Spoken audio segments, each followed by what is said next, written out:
Hi, welcome back, everyone. This is your friend Greedy Fanfics, bringing you another fanfiction. Today, we're diving into the second part of What If Deku Had No Quirk. All credit for this story goes to a boy in historyship, so please support them by checking out the link in the description for more details. Don't forget to give this video a like and subscribe to the channel if you want more content like this. Now, let's get into the fanfic. Izuku put on the clothes Midnight had advised him to and left his room. Inko wiped tears from her ears. My baby, so handsome for his first date. Izuku hugged her, saying, I will be back soon, Mom. Izuku met with Achicho, and blushed slightly. Hey! Ūriqᴜ smirked. Hey Dork, you're looking fancy. Izuku lit up. Really? Midnight and my mom spent a lot of time trying to make me look good. Ūriqᴜ blushed. They did a good job. Izuku blushed as well. You look great too. Ūriqᴜ scoffed. Yeah right, Midnight told you to say that. Izuku blinked, taken aback. No, she didn't. That was all me. You look amazing, but you always do. Ūriqᴜ smiled at him. Thank you, Izuku. Izuku took her hand gently. You're welcome, Achicho. The two walked down the street hand in hand before a breaking news story filled the screen in the square. The news anchor seemed shocked. Breaking news at this hour. A ship carrying a large number of passengers was sunk off the coasts of Osentia and ᴅᴘ. Both nations are claiming the other sunk the vessel on purpose. Izuku tilted his head, muttering. That's weird, either would. The news anchor said. Tension is boiling, but the International Pro-Hero Committee was able to reach an agreement, with Pro-Hero L taking the case. Izuku said dumbly. Wait, no I didn't? As L's logo appeared on the screen and he went pale as Ūriqᴜ took his hand with a squeeze. Midoriya apartment. Izuku came back having only been gone for 20 minutes. Inko looked worried and Izuku waved it off, saying Ūriqᴜ had an emergency.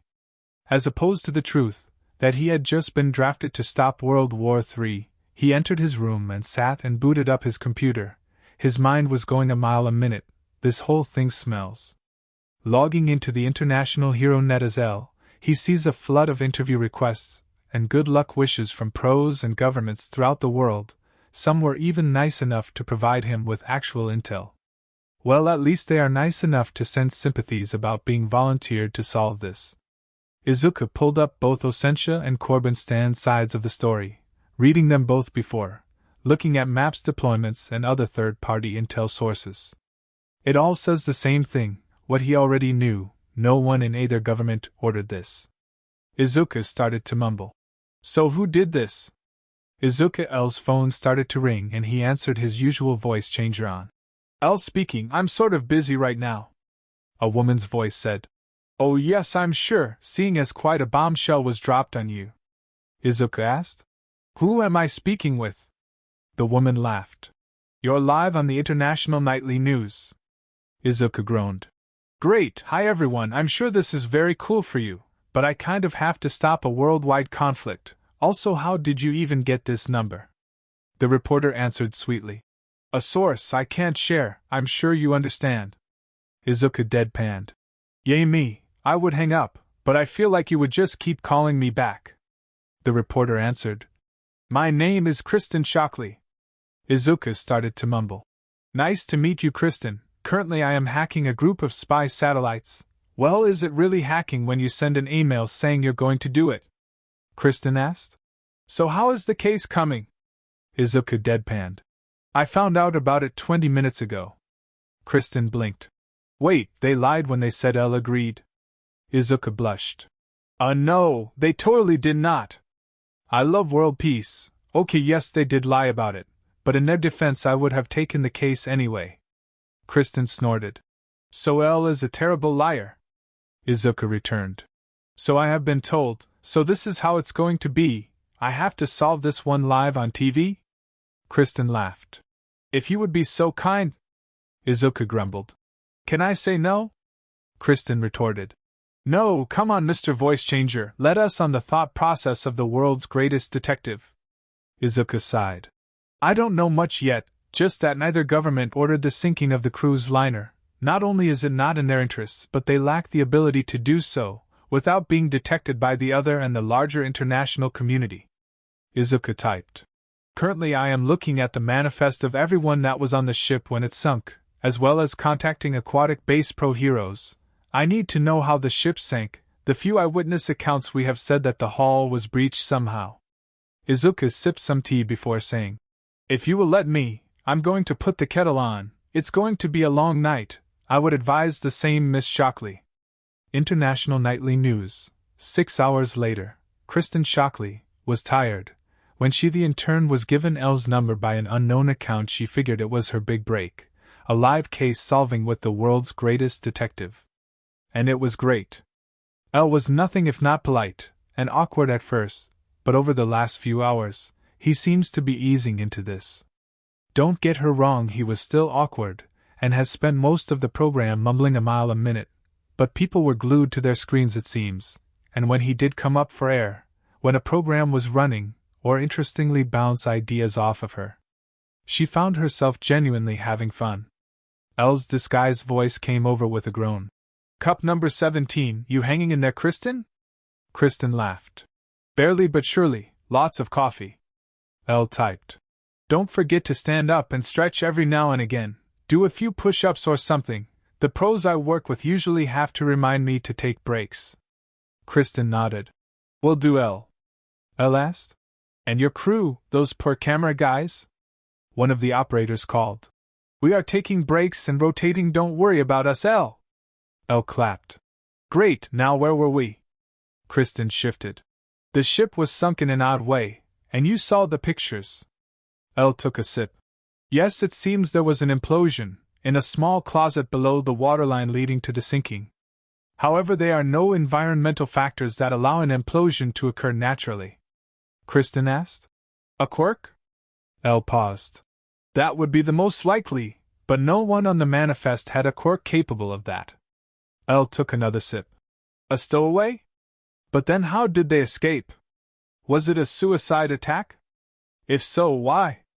This attack will not cause a larger conflict even if I was not involved." L mumbled.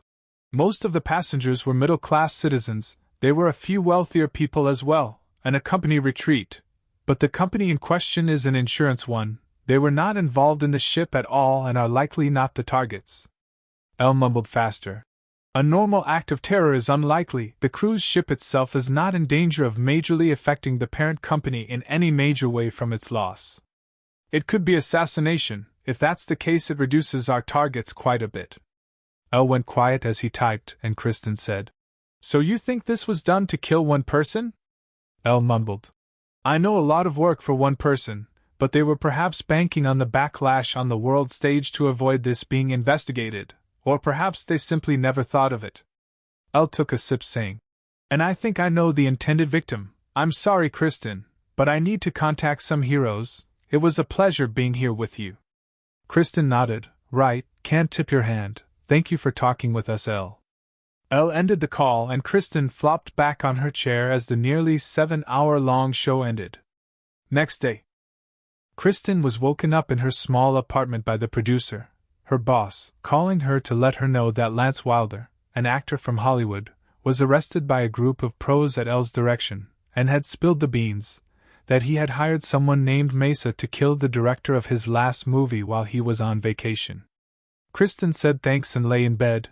L had solved this crime in 6 hours, remotely. He really was something. Midoryia apartment. Izuku lay on his bed with a sigh. Mesa again. And this time they decided to put him in the public eye. It had to be. Causing an incident and the reporter getting his number, it had to be Mesa. Yet another test. But a test for what? What exactly are they trying to achieve? Prove they're better than him? If that's the case, they're not doing a great job. The cases he has been faced from them so far are far from his hardest. They have a goal of some kind. But Izuku is damned if he can figure out what the hell it is. A knock on his door is heard and ᴜᴜ pushed the door open, saying, "Hey dork, I heard you solved that case." Izuku nodded. "Yeah, I'm exhausted. I was on with a reporter the whole time." ᴜᴜ laughed. "I know, half the world was watching that broadcast. L has become quite the household name." Izuku groaned. "Great. Ūriक़ᴜ snuggled up next to him on his bed and he blushed. I'm not sure if Mom would approve. Ūriक़ᴜ chuckled. Inko told me, and I quote, "Cuddle that boy so hard he forgets how cruel the world is. Speaking of, you ever gonna tell her your L?" Izuku sighed. I honestly don't know, she will find out eventually, but I don't know how to tell her.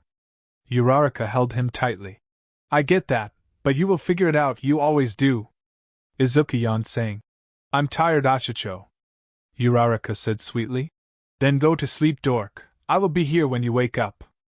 Izuku closed his eyes and drifted into his best night's sleep in weeks. Aizawa grunted as the laptop lit up with the letter L. The disguised voice sang in a sing-song voice. Wyo Eraser! Welcome back. Aizawa grumbled. So are you the reason there was a cake waiting for me when I came in today? L said. Maybe be. Aizawa pinched his nose. Problem child. L deadpanned. Speaking. Aizawa grumbled. I hate you. L muttered. Gee ouch. Aizawa softened. L thank you, I know you care. L laughed. Of course I care, you're one of the first adults to ever care about me, and yes, I do know how sad that sounds. Aizawa asked. How are you dealing with your new fans? L exclaimed. Oh, the whole going from essentially an underground hero to a limelight one, apparently on a similar footing to All Might, I'm handling it like a champ. Aizawa asked. Really? L asked. I mean, hiding under your bed for a week straight is a normal response, right? Aizawa asked. Problem child, are you under your bed right now? L said diplomatically. Maybe? Aizawa let out a very long sigh. Okay, Midnight and I are coming. We need to give you a course dealing with fame. L said frantically. Oh hell no! I am not letting Midnight anywhere near my mom. First off, she does not know I am L. Second off, it's Midnight. I can't expose my mom to that. Aizawa lectured. Problem child, you need to tell your mom that you are a world-recognized pro-hero. L grumbled. I know, and I will, but I would rather give an in-person press conference than introduce my mom to Midnight. Come on, Eraser, you know her.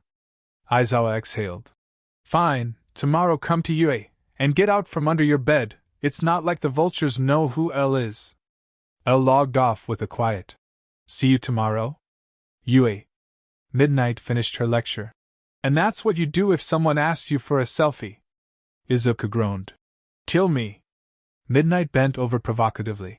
Sorry, no can do. Izuku flopped onto the desk mumbling. And here I thought we were friends. Power Loader entered calling. L still with us? Midnight laughed. Barely. Power Loader shook his head. Figures, I got something for you. Power Loader held out a small box and inside was a watch. It was analog and looked nice but not fancy, the type of thing that would not at all out of place on Izuku's wrist.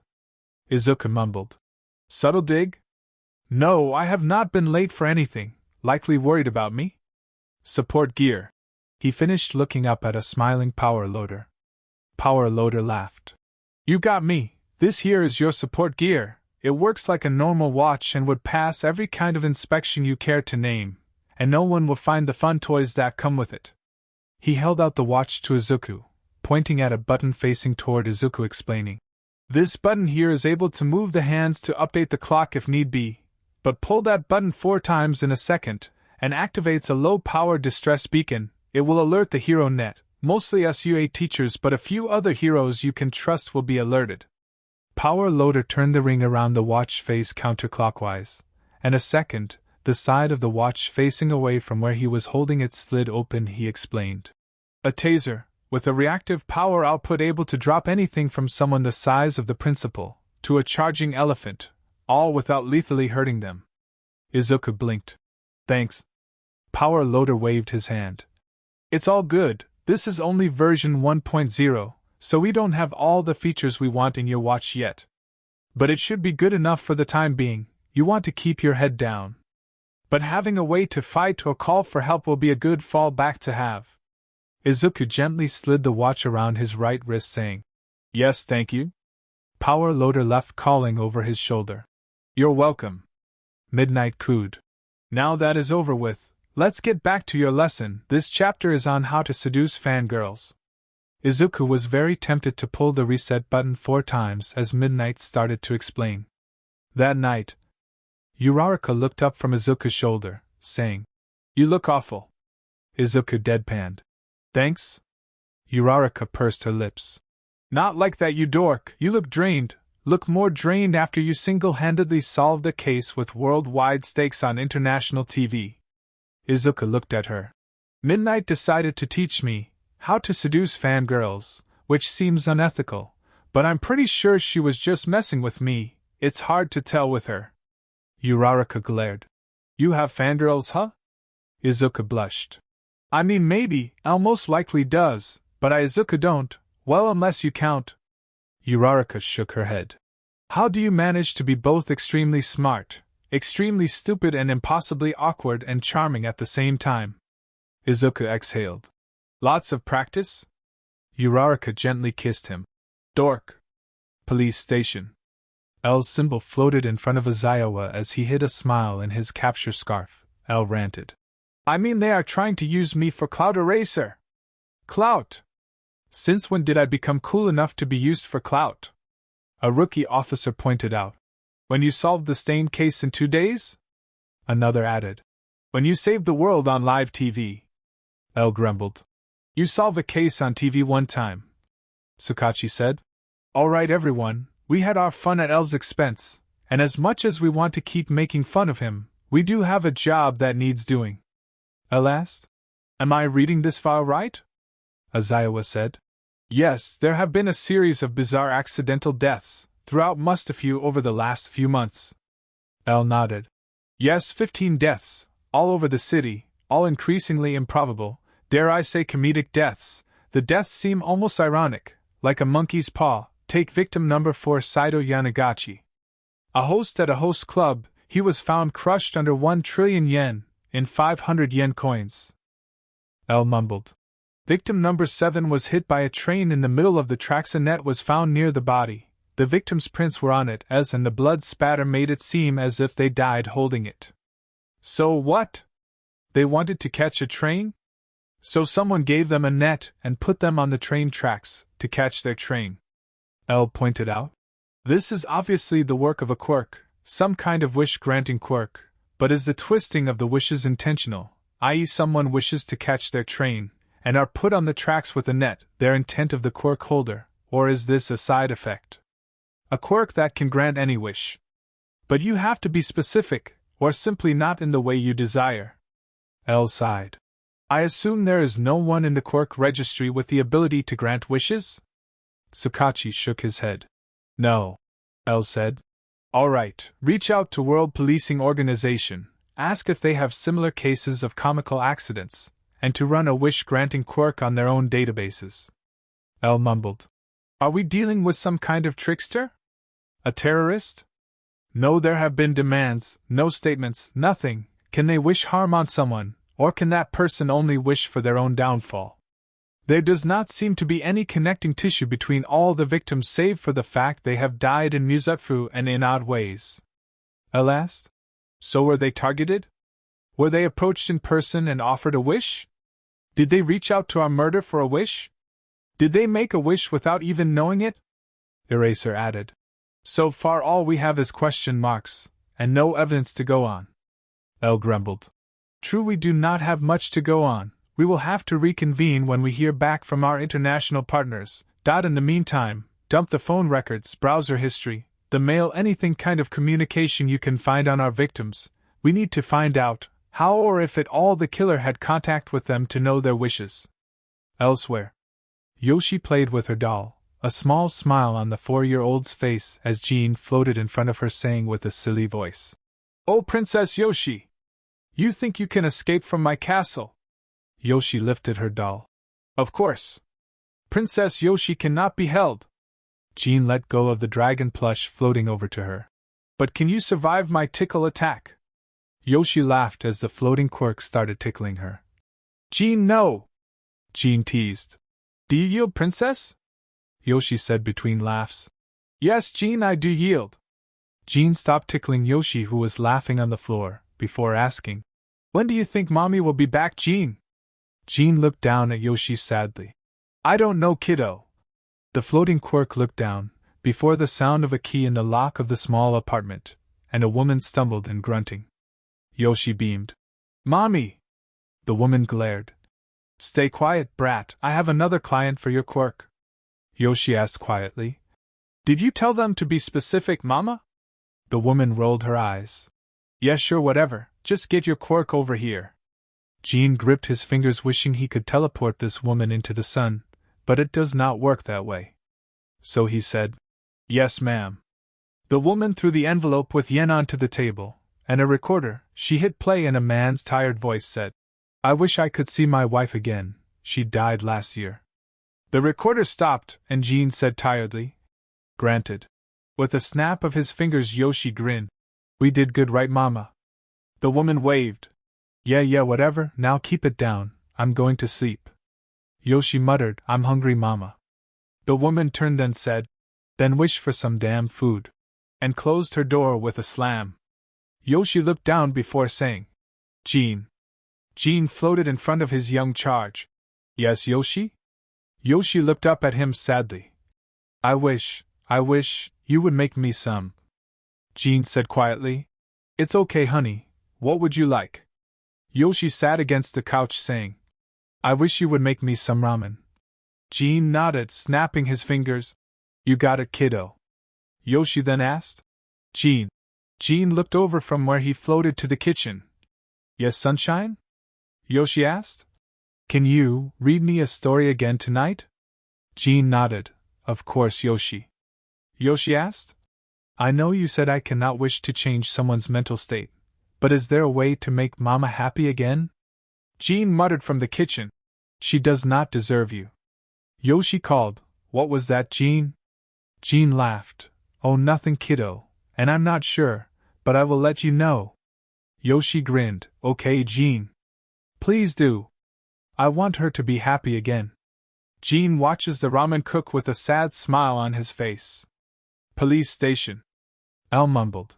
So there have been no deaths in any other country, or anyone with a quirk like that in any database, so we are looking for someone from Japan with an unregistered quirk, so unless they flew completely under the radar, likely just got it. L started to type. So it is likely a child being used by an adult, or adults in their lives. Aizawa agreed. Damn bastards. L asked, The record dump on our last victims? Sakachi called. It took a while to find, but all of them visited the website of something called the Life Improvement Group. It changes domains seemingly every day, so it was hard to track down. L muttered, So they're careful. And the latest victim?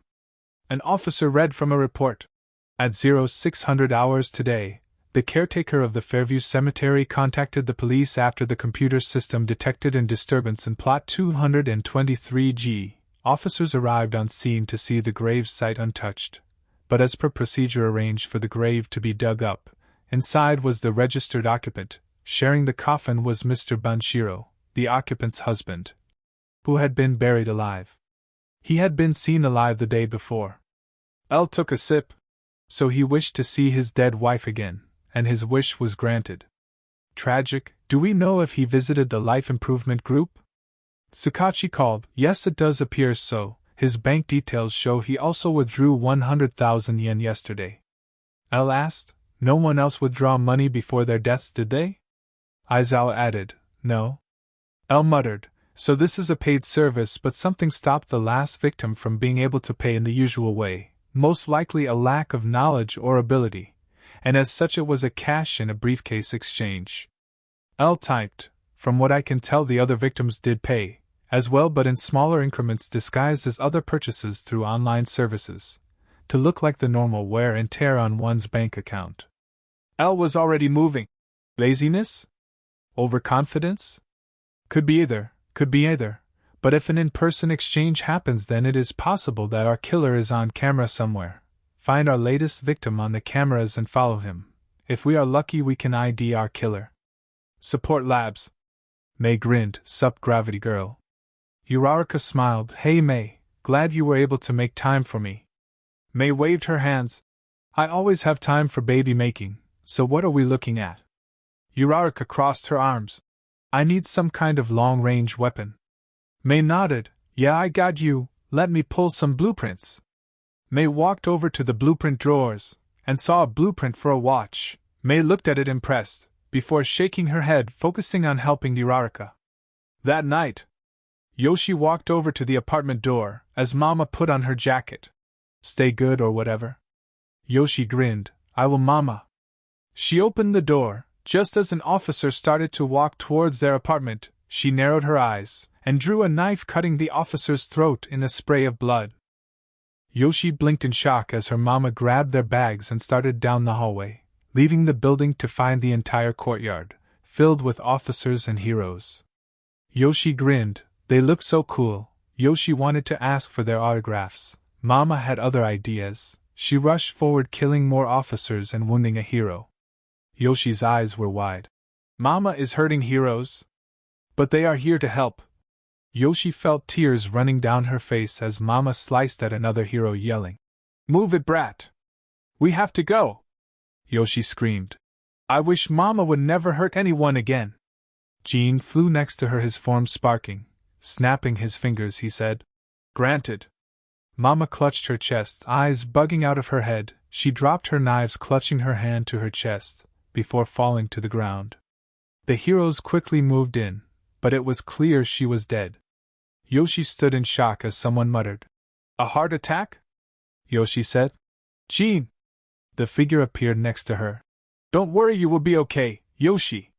Hospital. Yoshi lay on the bed with a teddy bear tucked under her arm as Jean read her the 5th story of the night. Mr. Eraser and the other heroes kept telling her she was not in trouble, but she really should be. She let her mama hurt people, use Jean like that. Her only friend.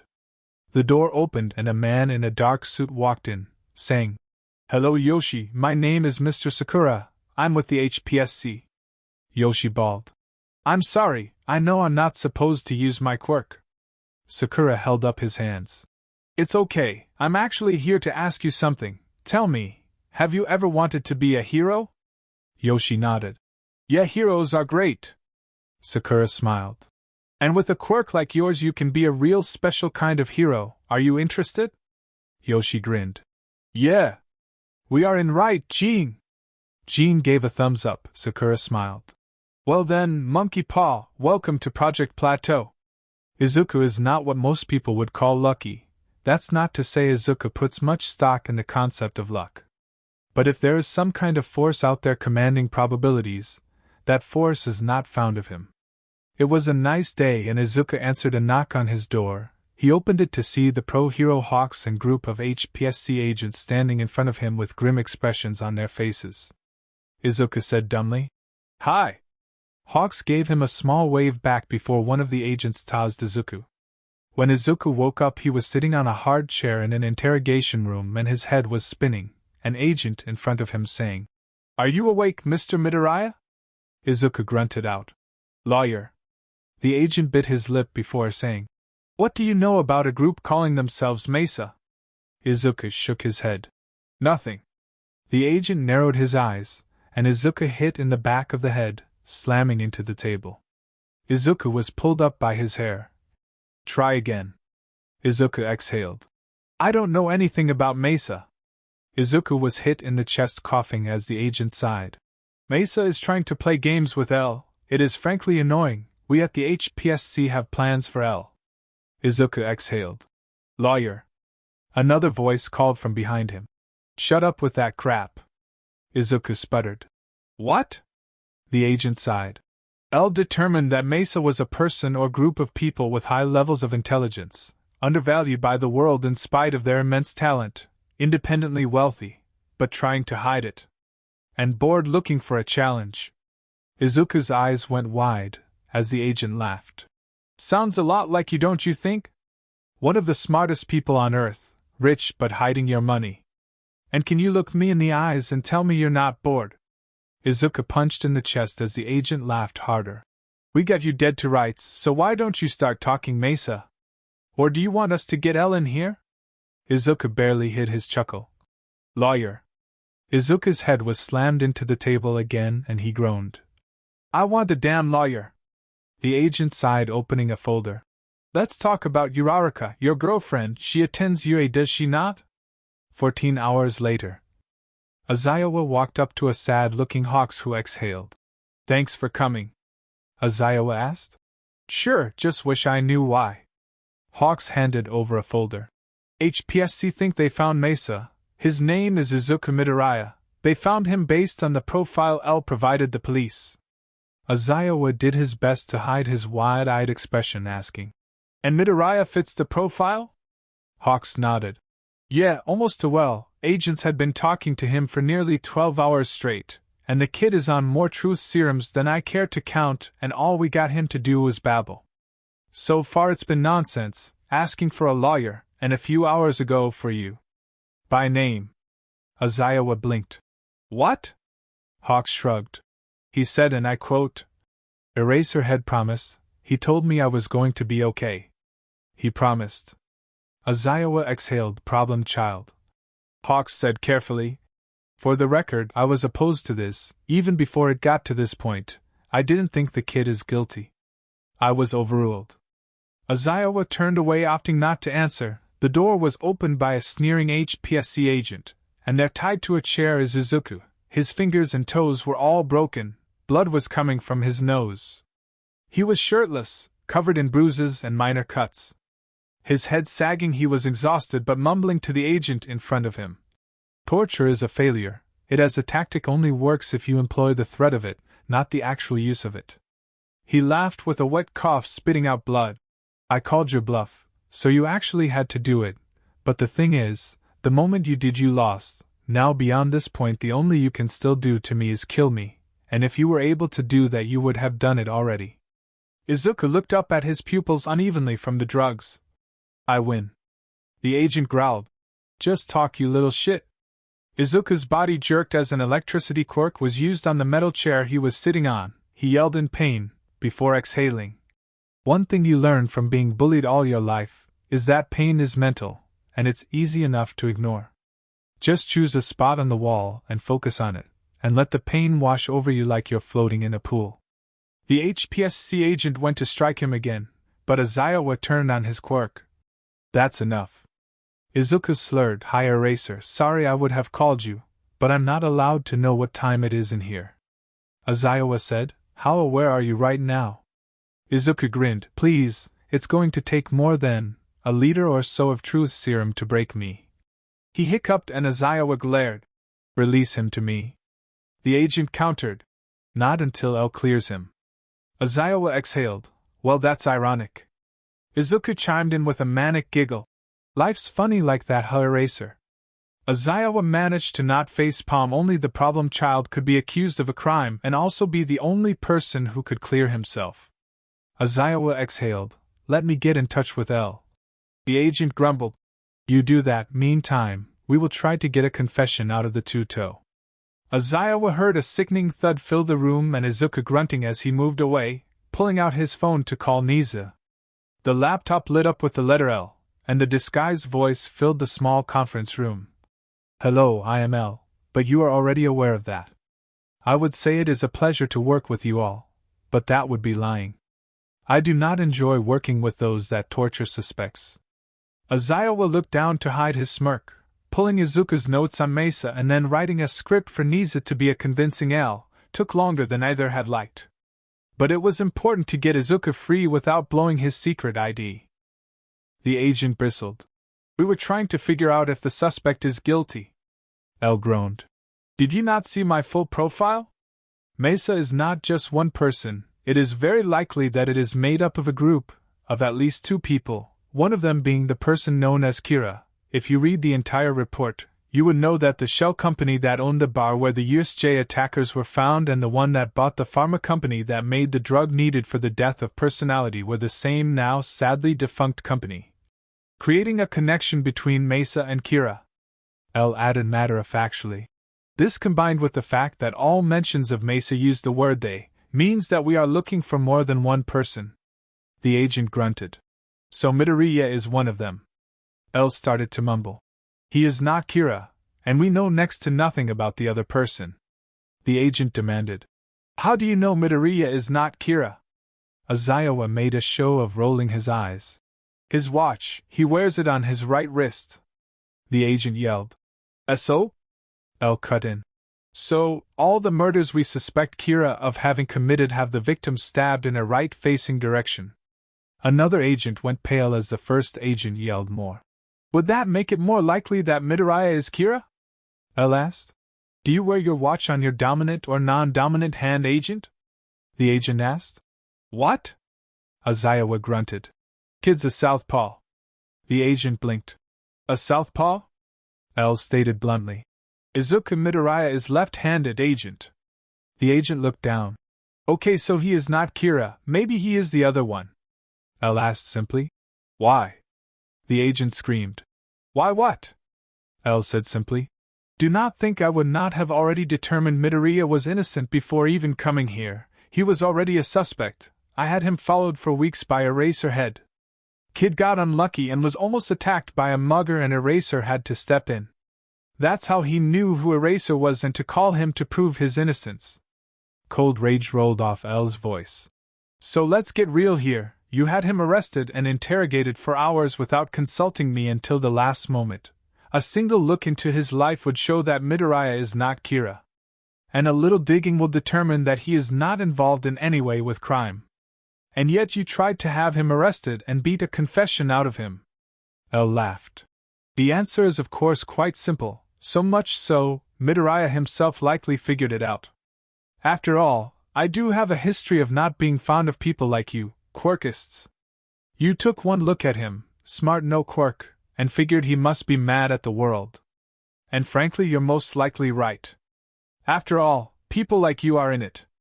Silence filled the room, and L said simply, Eraser, get Mr. Midoryia out of that place, will you, and arrange for his treatment.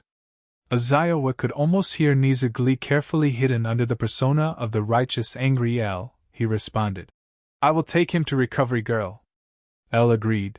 Excellent. As for you gentlemen, formal complaints shall be filed against each of you, and I expect better things from the HPSC with their suspects. L out. The laptop turned off and the agents looked down as ᴅᴟ went towards the cells. Izuku was floating. The sky was beautiful. The birds were chirping with a strange sound. They were chirping. Izuku, Izuku. Izuku closed his eyes and inhaled the great ocean air, saying, Hi, you sound like Eraser. The birds chirped back. Problem child. Izuku floated along the ocean with a giggle. Eraserhead is so cool, and treats me so well, even though he really should not. I'm a worthless Deku after all. The birds chirped distantly like normal birds as Izuku laughed. But here he rode in like my knight in shining armor to rescue little old me. Izuku stared up at the amazing clouds on the quiet day. I'm going to miss this, you know, feeling useful. That's really going to suck when it's all gone. Izuku pouted. But problem child, we will never leave you. Finishing in his Aizawa impression, Izuku smiled up at the clouds. It's okay, you don't have to lie to me, it's only logical. Everyone leaves eventually, it's part of life. Eventually the world will learn the truth. L can't hide forever, and when it does, everything I built will be gone. The HPSC will not let anyone work with me anymore. Hell, I could go to jail. Wouldn't that be funny? Izuku watched the clouds move by, and the sounds of children in the distance. It sounded like him and Kaken, back when the world made sense, back before their quirks came in, and he had a bright future. Izuku said with causal disinterest. Leaving this world is not as scary as it sounds. Before he exhaled and felt himself sink into the water, the children laughing and playing, the clouds unmoved as he sunk deep into the cool depths, until the world went black. The nurse's office was quiet as the green-haired young man staring into nothing finished saying to himself, Leaving this world is not as scary as it sounds, before he drifted off to sleep. Inko looked at all of the teachers. She sat down. Izuku. Niza nodded. He wanted to tell you himself. Inko snorted. I knew, please, that boy is awful at keeping secrets. I was so proud of him, everything he has done. Everyone he has saved. And he still thinks everyone will cast him aside. Inko glared. It's not right. Midnight did not even joke when she said, Not it's not. Inko cried. My baby. Midnight pulled her into a hug, As ᴅᴟ looked down at the sleeping form of the green-haired genius, his body in a full body cast, until recovery girl can heal him. ᴅᴟ wanted to ask who hurt him, but he already knew. Elsewhere, there was a knock on the HPSC agent's door, and a young woman called. Pizza delivery. The agent looked up from the mound of paperwork he had to file after the last few days, and walked over to his door mumbling, "I did not order a pizza." He moved to open the door, but it was thrown open instead and a girl in a school uniform and blonde buns pushed inside, a knife in her right hand a second before it was inside of his chest. The girl pouted. "I would say you look good covered in blood, but a quirkus like you is so not cute. Attacking someone just based on their quirk thinking they're us, even less cute." Blood was pooling quickly and he croaked out, "What are you?" The girl bent down in an almost cutesy way. "I'm Kira, and you're dead." Kira pulled out the knife and slit the agent's throat, the spray of blood covering the room that Kira licked off her face. She looked down at the dying agent, and with one wink, she wiped off her knife and climbed out the window. The agent died bleeding on the floor of his apartment. Izuku walked down the street with his hands in his pockets. He had been sprung from Yue's nurse office about a week ago, and was only now allowed outside. His mom had cried, and that of course made him cry. But now it was all out in the open. She now knows that Izuku Midoryia is the pro hero L, and she was super proud of him. That's why he was on his way to the store, to pick up the stuff they need to make ᴅᴜ, his favorite, and a treat from her to show how proud she is of him. The evening was quiet, and Izuku tried very hard to not think about what the HPSC did to him. He knew they were dirty, even before he was L, but after becoming L, well, there was a reason that finding out Stain's targets was such a pain in the ass. Izuku muttered, "Not like I can do anything about it. He could leak everything he knows to the media and the organization will be destroyed by lunch tomorrow, but that would be messy. After all, the world as it is like a block of Jenga. One wrong move and it's the dark age of Quirk's 2 electric boogaloo. And in fairness, Izuku really does not care. Most of the world can burn. In fact, a good chunk of everyone he has ever met deserves it. But like most things, it's the exception that proves the rule. After all, why let the world burn? His mom, Achicho, ⴄᴄᴅᴇᴅ. They all live in it. Izuku approached the store. When a car went sailing past him and into the window, Izuku fell backwards onto his ass. "What the?" A ripped villain pointed at Izuku, and Izuku cursed. "Fuck me." He pulled the reset button on his watch 4 times in less than a second. The villain threw a lamppost past Izuku, and behind him a kid yelled in shock, saying, "Stay away!" Izuku scoped up the kid and ducked into an ally with the villain making chase. The kid demanded, "What do you think you're, some kind of hero?" Izuku said quickly, "If you want, I can let big and large huge back there kill us both." The kid looked down as Izuku said, "I called for help, but we can't outrun this guy. He seems to have some kind of enhancer quirk. Kid, take off my watch." The kid asked, "What?" Izuku smiled. "Just trust me." The kid gently took off Izuku's watch, and Izuku slid around a corner. Taking the watch from the kid, he ordered, "Cover your eyes." Izuku turned the clock face counterclockwise, and the side of the watch opened and Izuku took a deep breath as it seemed like the world slowed down. The villain rounded the corner, and Izuku squeezed the watch, and the leads from the taser fire of the villain, landing in his chest before lighting up with blue currents of electricity. The villain grunted as his muscle tissue changed and flexed and flew away and retracted from his body. The voltage increased even more. As Izuku grit his teeth, the villain moved closer as more and more electricity is pumped into the villain before he grabbed the leads, muscle flexing around as the voltage run through it, and tore the leads out of him, tearing the watch out of Izuku's hands. Well, this is it. He was so dead. Just then gunshots rang through the alley, and a whip was flung around the villain. Gas filled the alley. Izuku breathed in before he could stop himself and felt himself starting to drift off, as the villain used his muscles to create some kind of gas mask and flee the scene before the world went black. "Yue!" Izuku blinked awake, groaning. "Anyone get the number of that truck?" Recovery girl snorted. "Very funny." Izuku lay back on the bed in Yue's nurse's office with a grunt. Well, I'm alive, which is a plus. ᴡᴇᴟ grunted. Problem child, how are you the most unlucky person I have ever met? Izuku pouted. It's not my fault.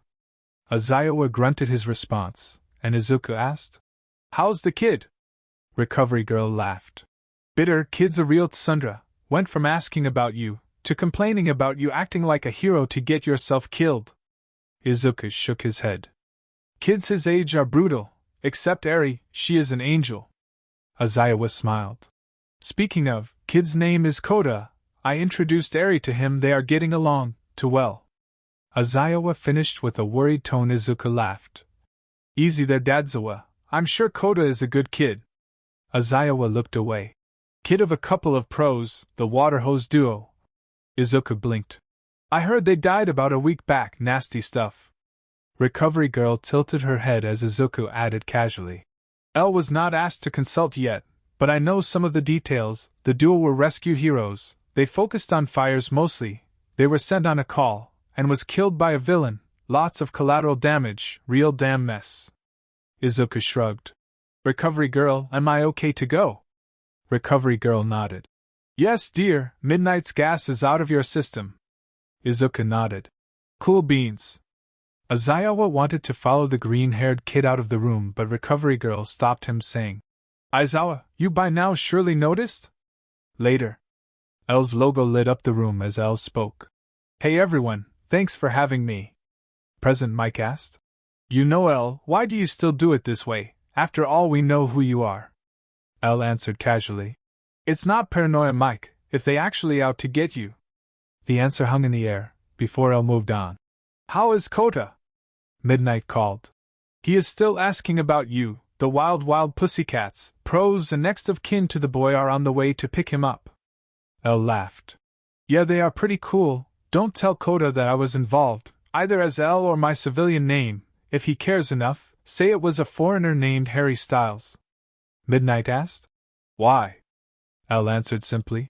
Because Eri knows my usual alias of Ryuzaki, and could let slip my real name. Midnight decided not to question it further. L carried on. I managed to find out who our villain is, meet ᴘᴜ-ᴛᴏ, code name Muscler. As his creative code name will tell you, his quirk allows him to manipulate his muscle tissue at will, making him incredibly strong, as well as durable. L added. He is also a violent sadist, and has been tied to several murders throughout Japan, Korea, China, and parts of Africa. The thing is, his specialty is what I will coin. Wrong time, wrong place deaths.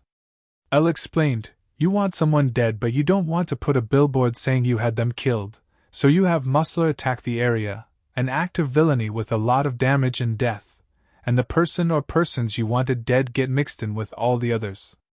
A tragic accident. L sighed. I had noticed this pattern a while ago, but so far had not been able to get anyone to act on it. Quite odd. L exhaled. As the old phrase goes, if you enjoy something, don't do it for free. Muscler lives by this. Obvious question: who was Muscler hired to kill? Easy to answer, the water hose duo. Or more accurately, the entire water hose family, hence why Muscler was trying to kill a kid on the street. L said with venom. Someone paid this villain to kill a lot of people, to kill 2 rescue heroes and their kid, and for the life of me I can't figure out why. L grunted. It makes no sense, no history of quirkism, they are not high on the charts, they were rescue heroes, they had solid records. By all accounts no one on this earth should want them dead, and certainly not their entire family. L typed, there is more going on here than we know. Well, we will not find out by wishing very hard. Our goal should be finding this bastard. I'm working on it. In the meantime, all of you keep your ears to the ground. Elsewhere. Muscler lifted the phone to his ears, saying, Yeah. The voice on the other end asked, Do you have the package? Muscler grunted. The pros didn't have it, and the brat had a guardian angel, had to fall back when more pros showed up. I tossed their place. The kid has to have it on him. The voice agreed. Indeed, our client is very interested in getting the item. He says they may have hidden it in the kid hat. Do you know where he is? Muscler grunted. That's where the pros work and where they are safest. The voice exhaled. Can you do it?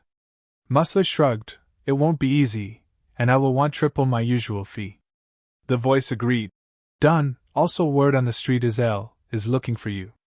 ᴅᴜ shrugged. So? The voice challenged.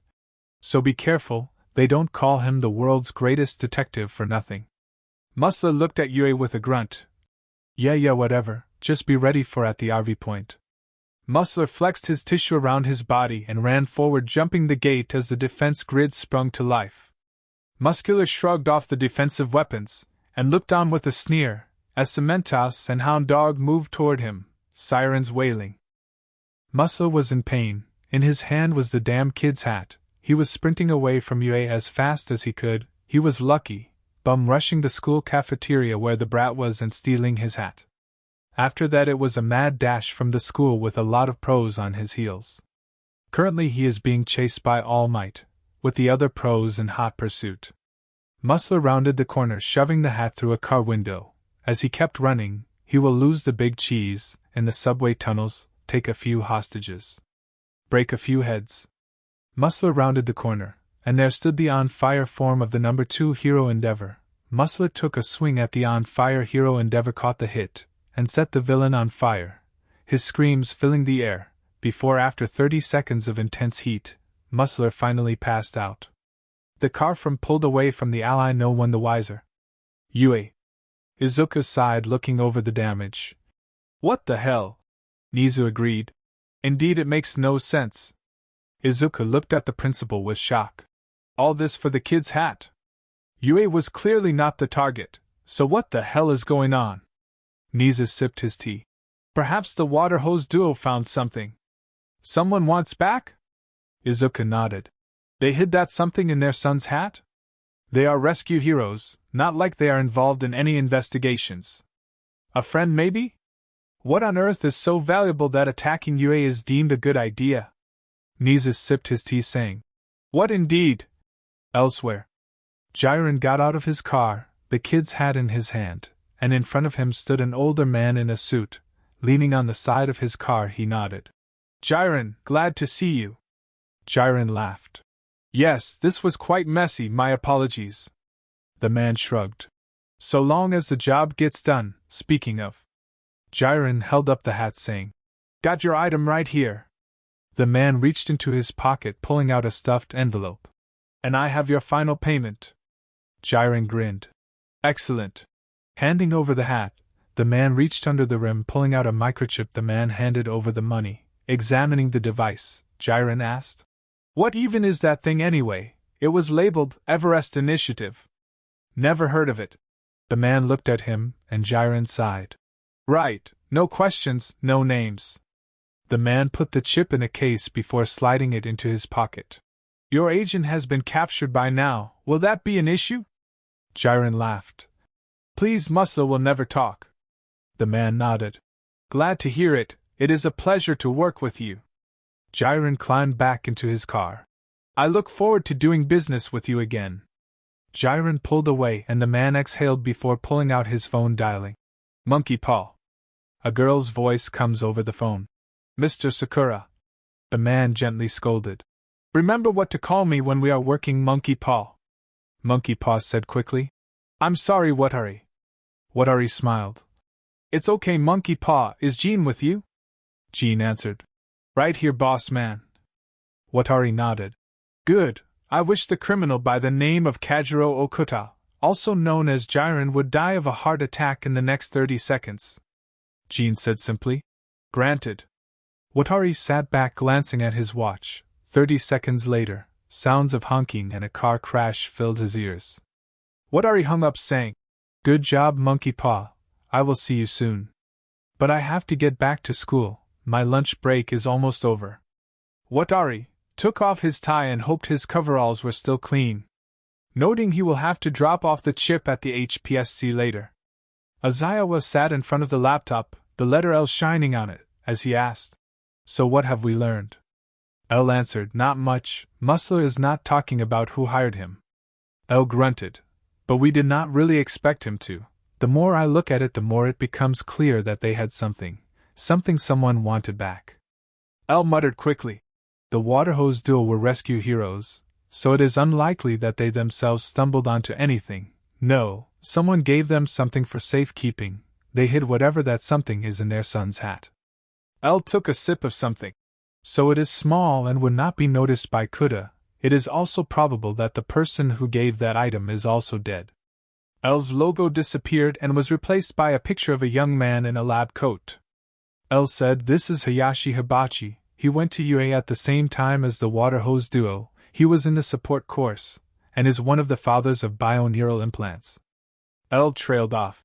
Fascinating stuff, not widely used yet, but with far-reaching applications in. Aizawa cut him off with a curt L.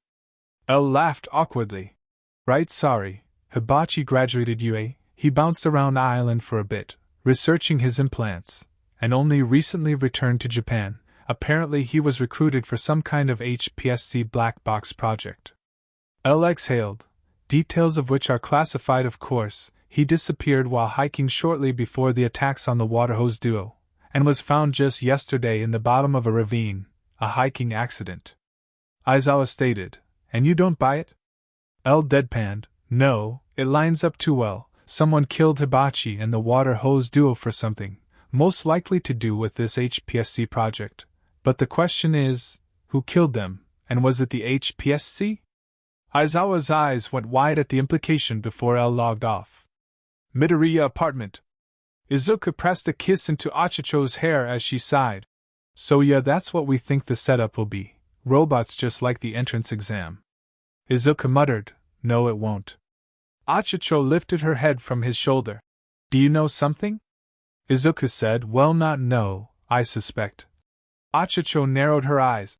"Alright, spill, what did you deduce?" Izuku exhaled. "This year's class has too much combat experience from both the USJ and the internships for fighting robots to be worth it. As such, something more advanced is required." Okachiko sighed. "Just this once, I hope you're wrong, Zuku. What do you figure?" Izuku gestured. "No way to be sure. Best case? You're gonna have to fight senior students, second or third years." Achicho asked, "And the worst case?" Izuku looked at her before saying, "The teachers, most likely in a team of 2 in areas they deem where you require the most improvement." Achicho's mouth hung open. "If you had to put a percentage on it, Izuku." Izuku opened and closed his mouth a few times before he said, 95. Okachiko had her phone in her hand saying, "Alright, if they are going to play dirty, then so are we." Izuku was pulled up saying, "Wait, where are we going?"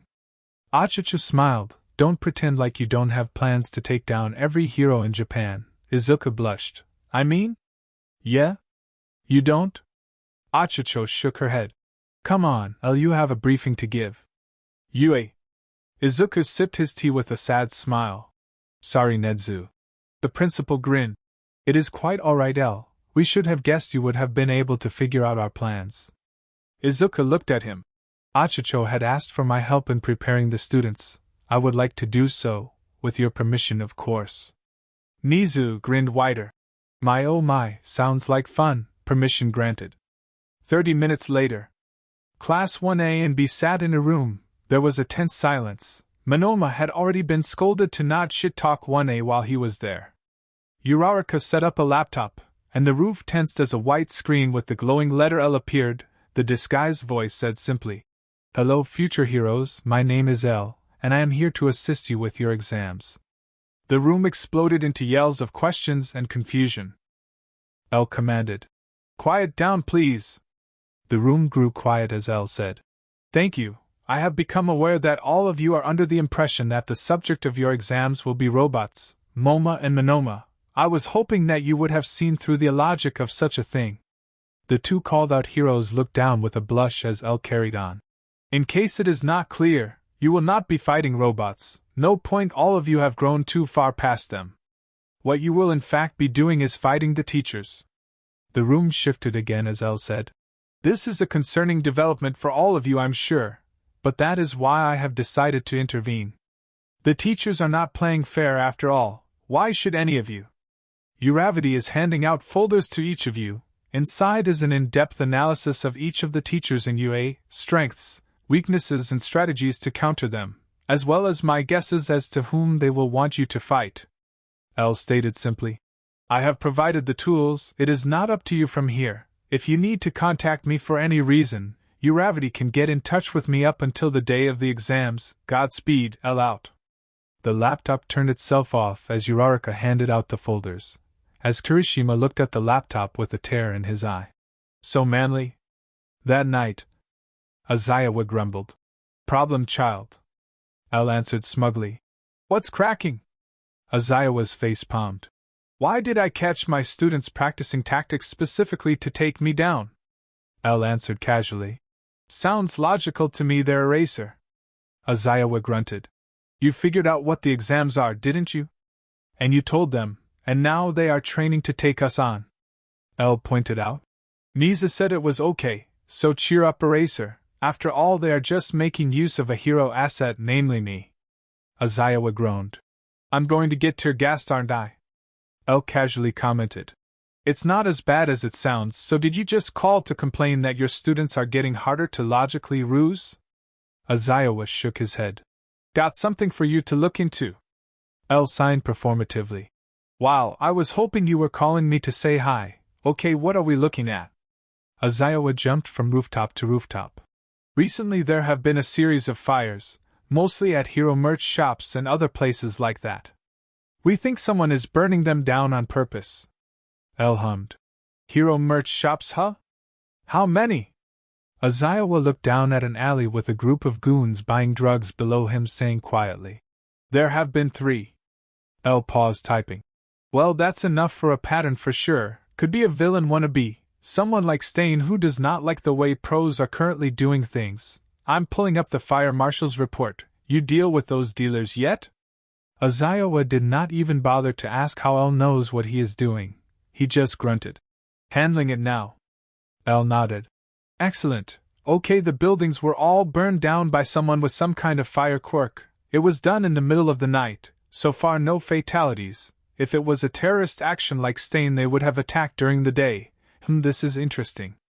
Aizawa asked. What is? L said. Seems every store that had burned down had recently gotten a large amount of Endeavor merch, and in fact was displaying said merch in a very prominent position. So far the only stores that have been attacked have featured such merch. L muttered.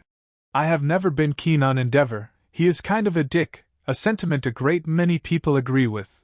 But clearly someone hates him a lot, or at the very least does not want to be reminded of him when walking down the street, either only active at night or having far more impulse control than someone in his mental state should. L asked. I will try to reach out to Endeavor to see if I can get a list of recent threats against him. I'm willing to bet he won't cooperate, but hey, it's worth a try at least. Also, if you could have the police forward the details on any store planning on stocking large amounts of Endeavor merch, that would be much appreciated. Aizawa nodded. You got it, L. See you soon. He hung up, jumping down into the alley. Next day, Aizawa was resting his eyes. They took a bit of a pounding in the exam by both Shoto and Momo. Sure, he was proud of their growth, but that doesn't make his suffering any less unpleasant. His phone started to ring and Aizawa answered with a grunted. Yes? L answered, his usual voice changer on. Sup, eraser? Aizawa sighed. You? L said. Me? Aizawa groaned. All the staff got their asses kicked because of you.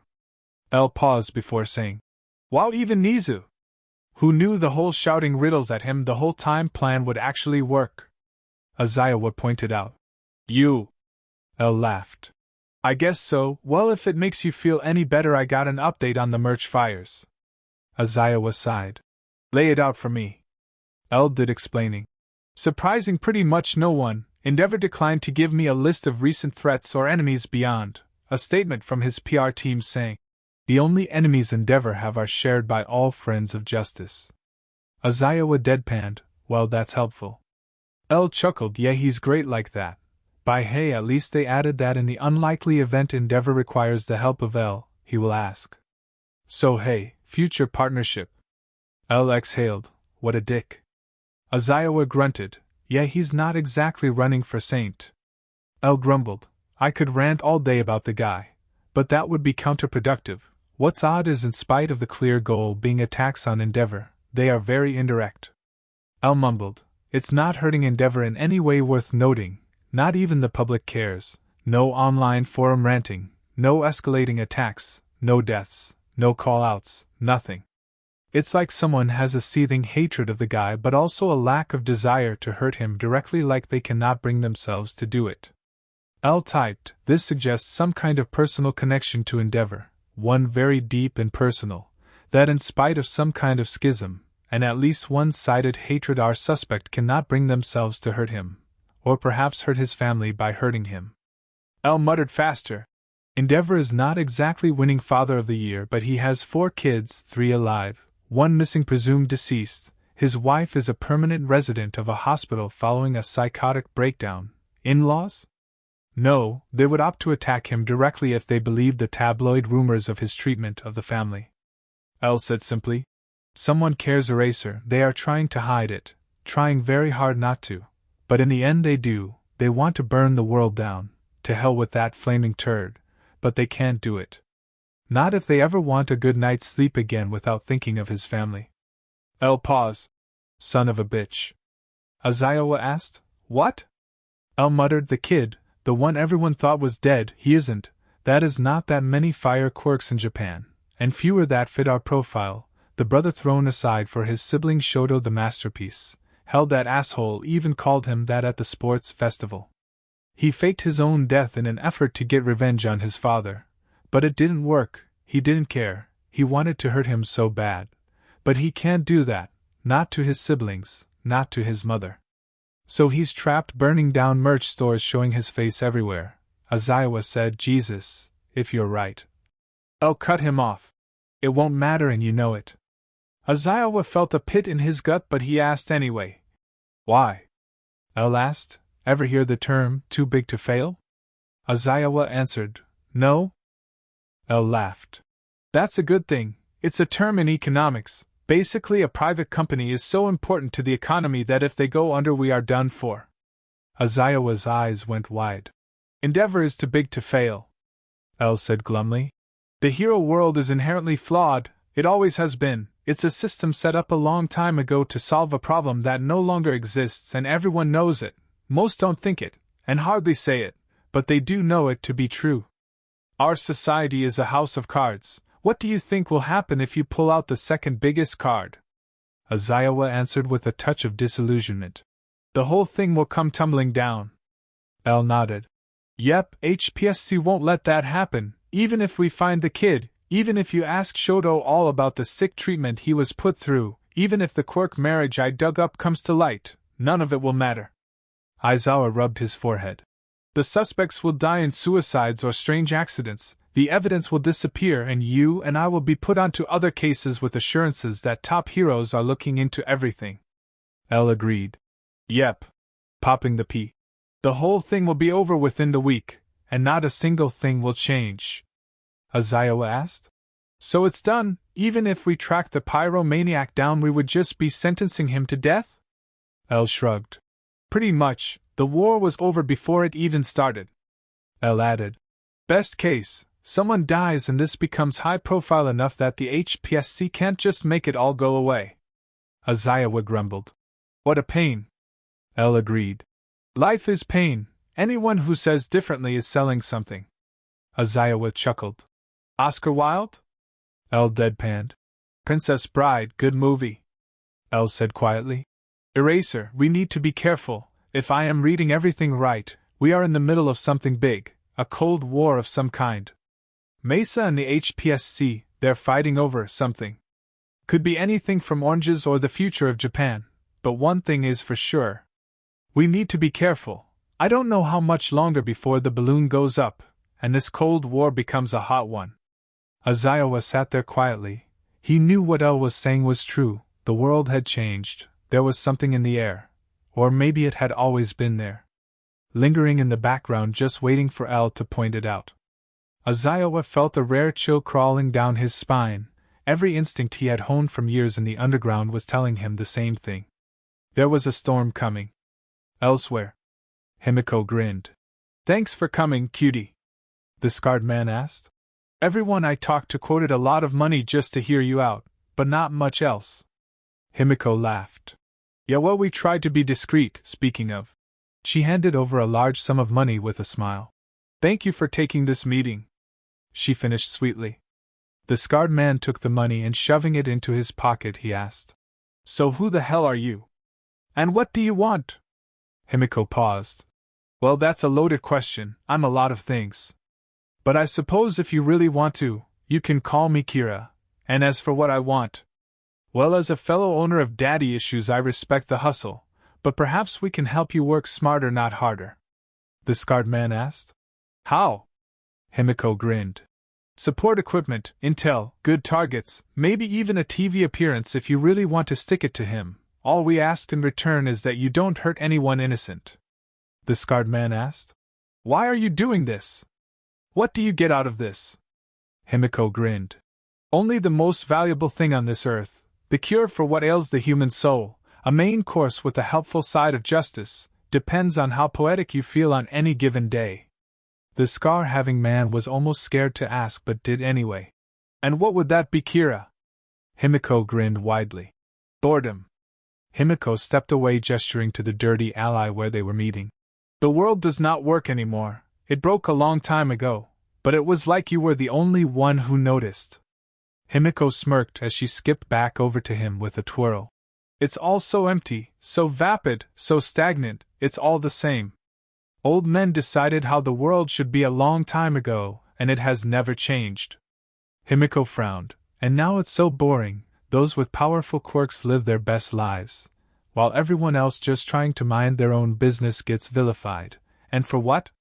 The world is still the same as it was yesterday, the day before, and 100 years ago. Himiko shrugged. We have gained literally nothing but the empty sense of boredom from sitting around waiting for the world to figure itself out. And Endeavor does not care about some merch shops burning down, so why not do something else, something bigger? If the world is boring, let's make it more exciting. Himiko laughed. Does that answer your question? The scarred man asked. You are helping me because you're bored. Himiko grinned. The Wright brothers flew because they had nothing better to do. Sometimes that's all it takes. So let me ask you, do you have anything better to do? He looked at her grin and he said, No, I don't. I'm in. Himiko reached out for a high five. Awesome, welcome aboard. Do you have a cool code name picked out? Dobby looked up at Himiko with fire in his eyes, saying simply, I'm Dobby, Kira, and it is a pleasure to join you. Norway. The pro hero, Saturn, exhaled as she looked in the bathroom mirror. It had been a long day. While meet and greets were a key part of life of being a pro hero, it does not make them any less tiring. But it was a great way to keep the citizens' trust. A hero in public, signing autographs and grinning for selfies with kids can do a world of good. But not for the first time she wished she had gone into underground heroics. Saturn slung her bag over her shoulder with a shake of her head with a sigh. That is just how it is sometimes. As she walked down the stairs, her nose started to drip with blood. She blinked. A nosebleed? She muttered out loud. A liquid dripped from her ears, and she pressed her hands to it, pulling them away to see they were painted in red blood. Blood started to drip from her eyes, and all of a sudden everything hurt. She coughed up blood, spitting it on the ground. She stumbled forward, her vision falling into a red blood-colored her haze as her eyeball bled. She stumbled to the ground, struggling to breath. She was choking for air, her mind supplying that it was like she was drowning in her own blood. Blood started to pool underneath her as she struggled to breath for a few more seconds before seeing a light, and never seeing anything ever again. Japan. The mall was not somewhere Izuku spent a lot of time. After all, he has never been popular, having basically no friends his entire life. And if there is one thing movies taught him, popular kids hung out at the mall. And if there is one thing a quirkless Deku wants, it's to avoid the popular kids. But here he was, in the mall, not only with his girlfriend, something he is still trying to wrap his head around, but her class, future heroes. And what's better, they actually seemed to like him. Izuku was shaken from his thoughts by Achicho asking, You okay, Izuku? Izuku blinked. I have just never been to a mall before? Mina asked. Wait, really? Izuku looked at her saying, They did not call me Captain Social Skills for nothing. Todoroki asked, They actually called you that? Izuku said casually. No, they called me Deku, because I'm worthless, anyway camping. Izuku finished with a grin. You kids excited? Izuku turned around to see the faces of Class 1A staring at him like he had 3 heads. He blinked asking, Is there something on my shirt? Toru said. Oh honey. Bakugo sighed as Uraraka pinched her nose with her hands. Izuku looked at them. Are you guys okay? Kirishima asked. Are you dude? Izuku shrugged. Mostly, I guess I'm a bit thirsty. Does that count? Bakugo grunted. Nerd, shitty hair is asking if you're okay mentally?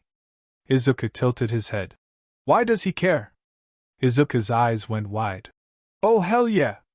All Might merch is on sale. Wait, since why did they sell L merch? He coughed. He does not seem like the type to allow that, still gonna check it out.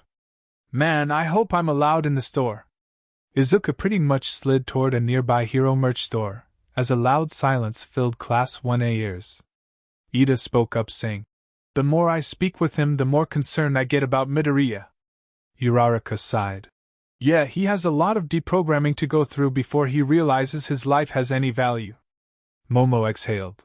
Then we will do our part to help him, however we can, but for now we must get our supplies. Midoriya apartment. Izuku sat in his chair staring at the ceiling. Achicho and her class were gone for the next 2 weeks, which means he can't annoy Eraserhead, or kiss his girlfriend.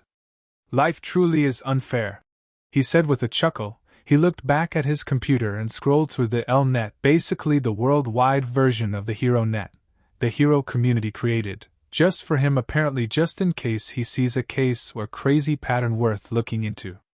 Honestly, the world was pretty normal, or as normal as a world of superpowers can be. Izuku blinked. In the European section, everything was normal save for small notes on the deaths of 5 pro-heroes in a week. All of the heroes had died 1 per day in various countries and of exotic diseases. A pro-hero in Spain died of malaria, another in Transylvania died of scurvy, the third in Albania died of plague, the fourth in Italy died of typhoid, and finally the most recent death in Norway, the pro-hero Jupiter died of hermetic fever. The illnesses acted extremely fast and oddly were not able to spread to anyone else. Izuku felt his intuition buzzing. The countries involved in this were quite strange, and clearly chosen on purpose. The question was why? And then he felt his heart sink. No way. Spain. Transylvania. Albania. Italy. And Norway. Was it a coincidence? And if the killing happened on any other day he would say yes. But the day of the very first killing was the anniversary of Stain's first kill, an announcement of himself to the world. But why do all this? What do they want? As if on cue, L got an email simply tilted. Addressing the United Nations. Attached was a video file. Izuku opened it, and watched his blood going cold. UN New York. The distorted voice in the video started to speak. Representatives of the people of Earth, we are the children of Stain, a true hero being held unjustly by the government of Japan. Over the course of the last week we have killed 5 pro-heroes, in 5 nations, and if Stain is not released from prison unharmed in 1 week's time we will kill another pro-hero, and another a week after that, until Stain is released, or until there are no more pro-heroes left.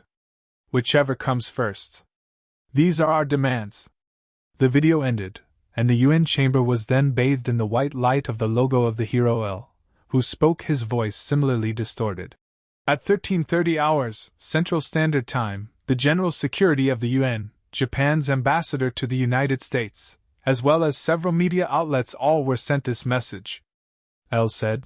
The murders mentioned were pro-heroes dying suddenly of various diseases in nations that spell out Stain. For those of you who do not know, Stain was a serial killer active only in Japan who killed those he deemed false heroes. L chuckled. Most of you will have never heard of him, because he received next to no international attention. And in fact he was not very heavily in the public eye within Japan. So much so that until his arrest a large amount of the population were convinced he was little more than an urban legend. L added. There is also the day in which the murders the children committed started. They missed the anniversary of Stain's capture? Why? Did they simply miss their window? It's possible, or perhaps they opted instead for the anniversary of Stain's first killing. L smiled. Stain's first kill is interesting in that it is before his pattern began. Instead, a young woman was almost assaulted by a pro-hero and a then vigilante stepped in and killed said hero. L added. Now before we swing back around to that, let's talk about the most recent murders. We are looking for someone with a 5-finger contact quirk that transfers or creates sickness in the subject they are touching. All of the pros that were killed shook hands with hundreds of people at a big event around 9 hours before their death, which is likely the time window for the quirk to take effect. L exhaled before a picture of a young woman was shown and he said, Meet Mary Sixu, daughter of the French ambassador to Japan, victim of an attempted assault, who was saved by Stain, quirk, biohazard, making anyone she touches sick. How sick depends on the length of contact. L spoke again.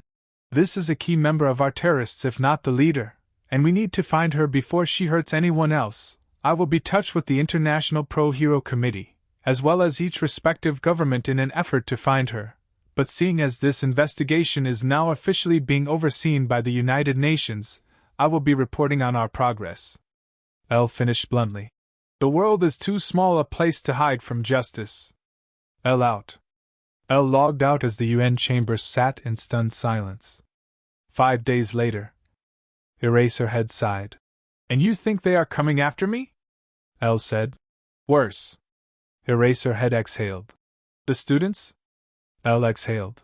Yeah, they know L is after them. One of the representatives let it slip before we could raid their training center in Colombia. We captured a handful of terrorists as well as fake passports. They planned on entering Japan using multiple nationalities, arriving from different locations in different times, so tracking them that way is a bit of a pipe dream. Eraserhead looked at the eating students. How do you know they are after us? L answered. Computers and interrogations indicated their desire to not only send a message that they are not to be played with but also send a message to the world of heroes overall. UA is a good representation of both. Combine that with the ability to take both you and the pussycats out, plus dead kids. Eraser grunted. Terrorist Christmas. L nodded. Bingo. Not sure how exactly they found out the training camp location, but they are ready to assault it. Weapons, equipment and training. The national police are blocking off the area and searching every car that enters the area. But if they hiked in? Eraser asked. Evac? L shook his head. We could, but they could just as easily play into their hands. Plus we don't know how they knew about the training camp. We could just end up in a place that's harder to defend overall. Eraser asked. Right, so keep everyone together, and don't do anything stupid? Elsewhere. Mary Sixta held her rifle in her hand as she trudged through the mountains towards the targets. Her group made up of about 40 of the finest warriors the children of Stain could muster. Honestly, she almost felt a little bad for the kids. They were guilty, sure, but they were still young. Perhaps they could change. In the end, however, that is unlikely. People are who they are. No sense lying to yourself about it. She lay prone on the ground and looked through a set of binoculars at the small cabin home of the wild pussycats, and their targets, Vlad King, Eraserhead and the future heroes. Her team took up her position taking aim, before Mary said with a grin, Take them. And the woods filled with gunfire, as the base was fired upon. Izuku watched the heat map on the satellite. By now the army, the police, Eraserhead and other pros, were all fighting. It was chaos in the woods. He could not tell who was who, just that there have been casualties. There was a knock on his door and Inko peeked her head in asking, You okay, Izuku? Izuku looked over at her. I wish I could do something, Mama. I'm just watching. People are dying and I'm just watching. Inko hugged him. You did your part, Izuku. You have the where and why, and even part of the how. The rest is up to them, you know that. Izuku looked up at her. I know, I just feel. I don't even know what I feel. Inko grinned at him. Tell you what, I will go out and get the stuff we need, make us katsudon, and we invite Ochako and all her friends over for dinner after this, okay? Izuku smiled. Yeah, Mama, that sound great. Inko winked at him. Food is the way to a girl's heart, you know. Izuku sputtered, and Inko laughed. I will run out. In the meantime, You can't do much more than watch and hope it all works out. Izuku watched the end of the battle with a sigh, glancing toward his L phone and his normal one, hoping that it did all work out. Cam. Ūraraka leaned on the shot-up wall. Next to her was Bakugo chugging water. Honestly, the entire class was in a pile more or less, exhausted after the combat, but gleeful to be alive. Ūraraka grinned, holding up her phone. Izuku said his mom promised to make us all ᴅᴜ. Bakugo nodded in approval. And he makes some damn fine ᴅᴜ. Kirishima grinned. So manly, did he say why? Ida grinned, arm chopping. To celebrate us being okay after all. Momo froze. How? Ūraraka blinked. How what? Momo looked up at her, eyes wide. How does he know we were even in danger? Ida coughed. Oh, I'm sure he does not know, he simply wanted to welcome us back.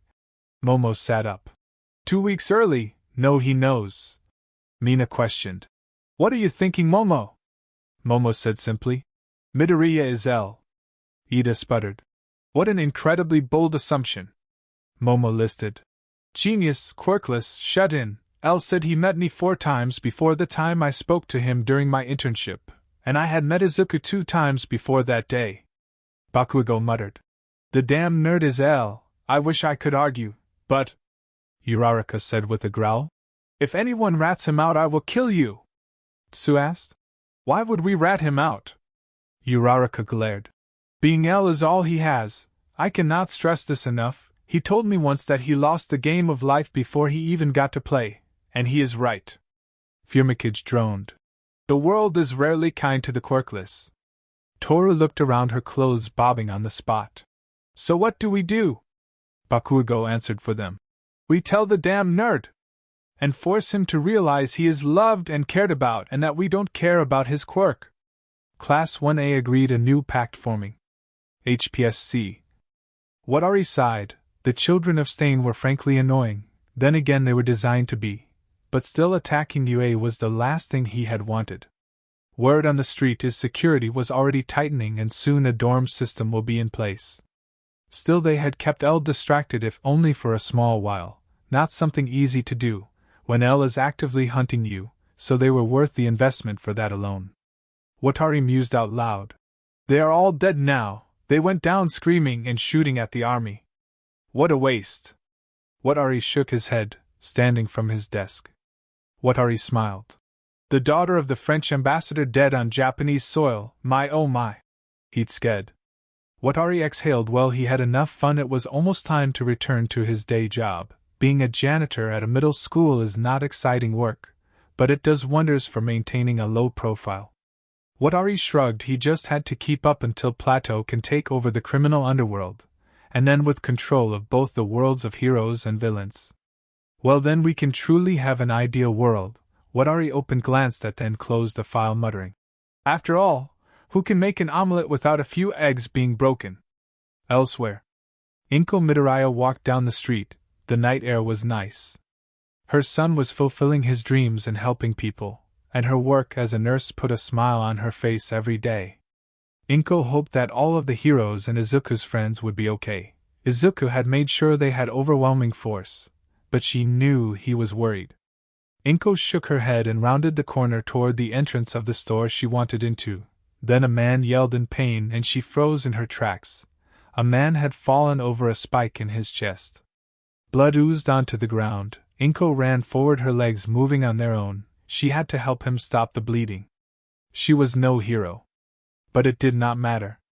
ᴡᴇ'ʟ felt a spike of pain before she stumbled to the ground, a spike sticking out of her chest. A man stood over her with an almost apologetic look on his face. Wrong time, wrong place, ma'am. ᴡᴇ'ʟ tried to reach up to him, but her arm fell to her sides. She breathed through the pain, tears pooling in her eyes. She tried to speak.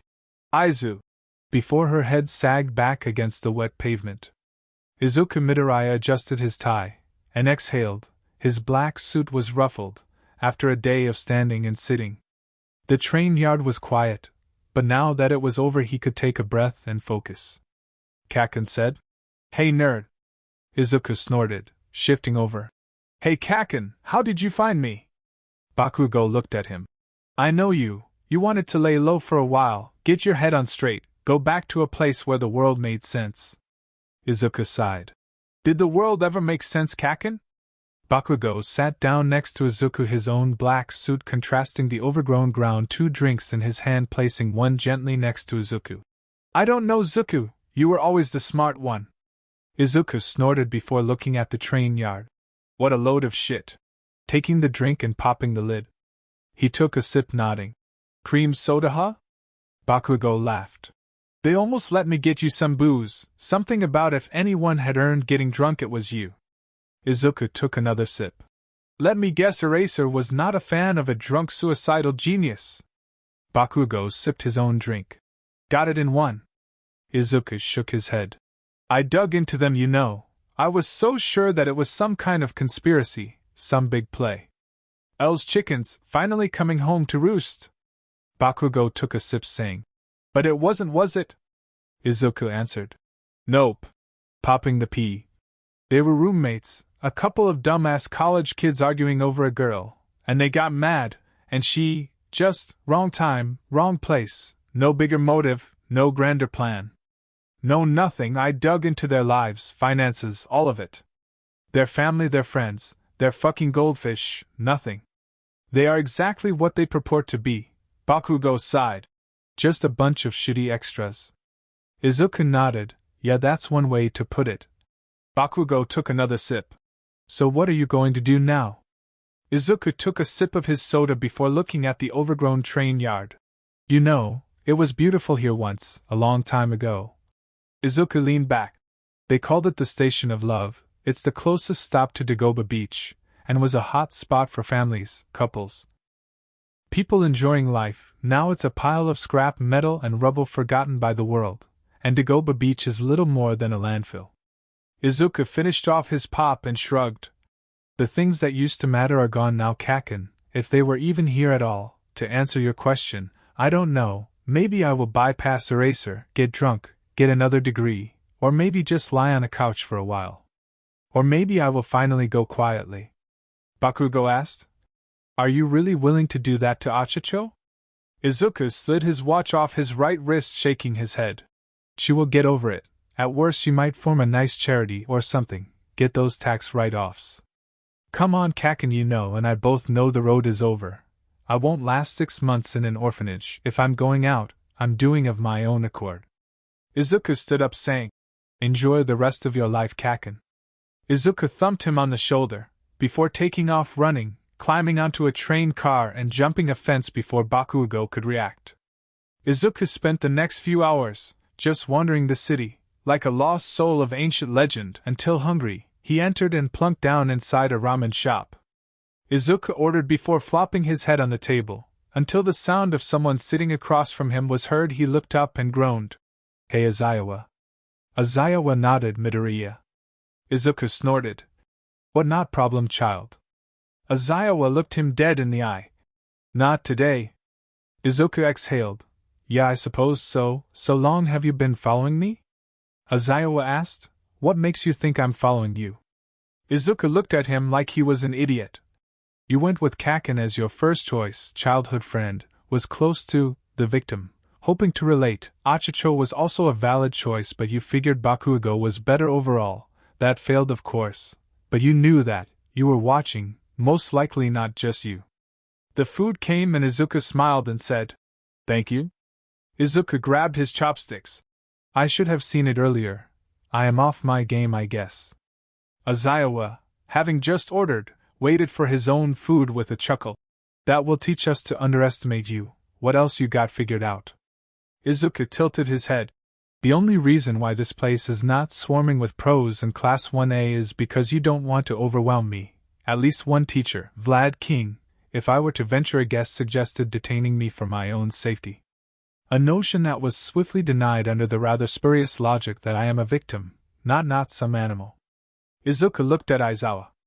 You know better than most. Emotions can hamper the bigger picture. The bigger picture is that I am a distraught genius who could destroy the entire world if I wanted to, and it wouldn't even be hard. Izuku finished with a bored shrug. Aizawa asked, And you think we should have? Detained you, I mean? Izuku exhaled. Would we even be having this talk, if it was literally anyone else but me? Aizawa wanted to deny it but shook his head. I suppose not. Izuku chuckled, eating some more. Life is funny like that. Living by principles is easy until it isn't. So what does Niza have up his sleeve? He must have come to the same conclusion as me. Something has to change or I'm done. Aizawa accepted his own food, saying, A job, he wants to offer you a job. Izuku blinked, taken aback. Well, that's interesting, but how would that work without putting up a billboard saying I am L? Aizawa answered, L will teach investigation and analysis. It will be done remotely as per usual, while Izuku Midoryia will become a teacher assistant. Izuku almost looked impressed. Play it off as L vouching for me, a genius orphan. He is hater of all things quirkism after all. I get a place to live, and even a job. Izuku finished his ramen.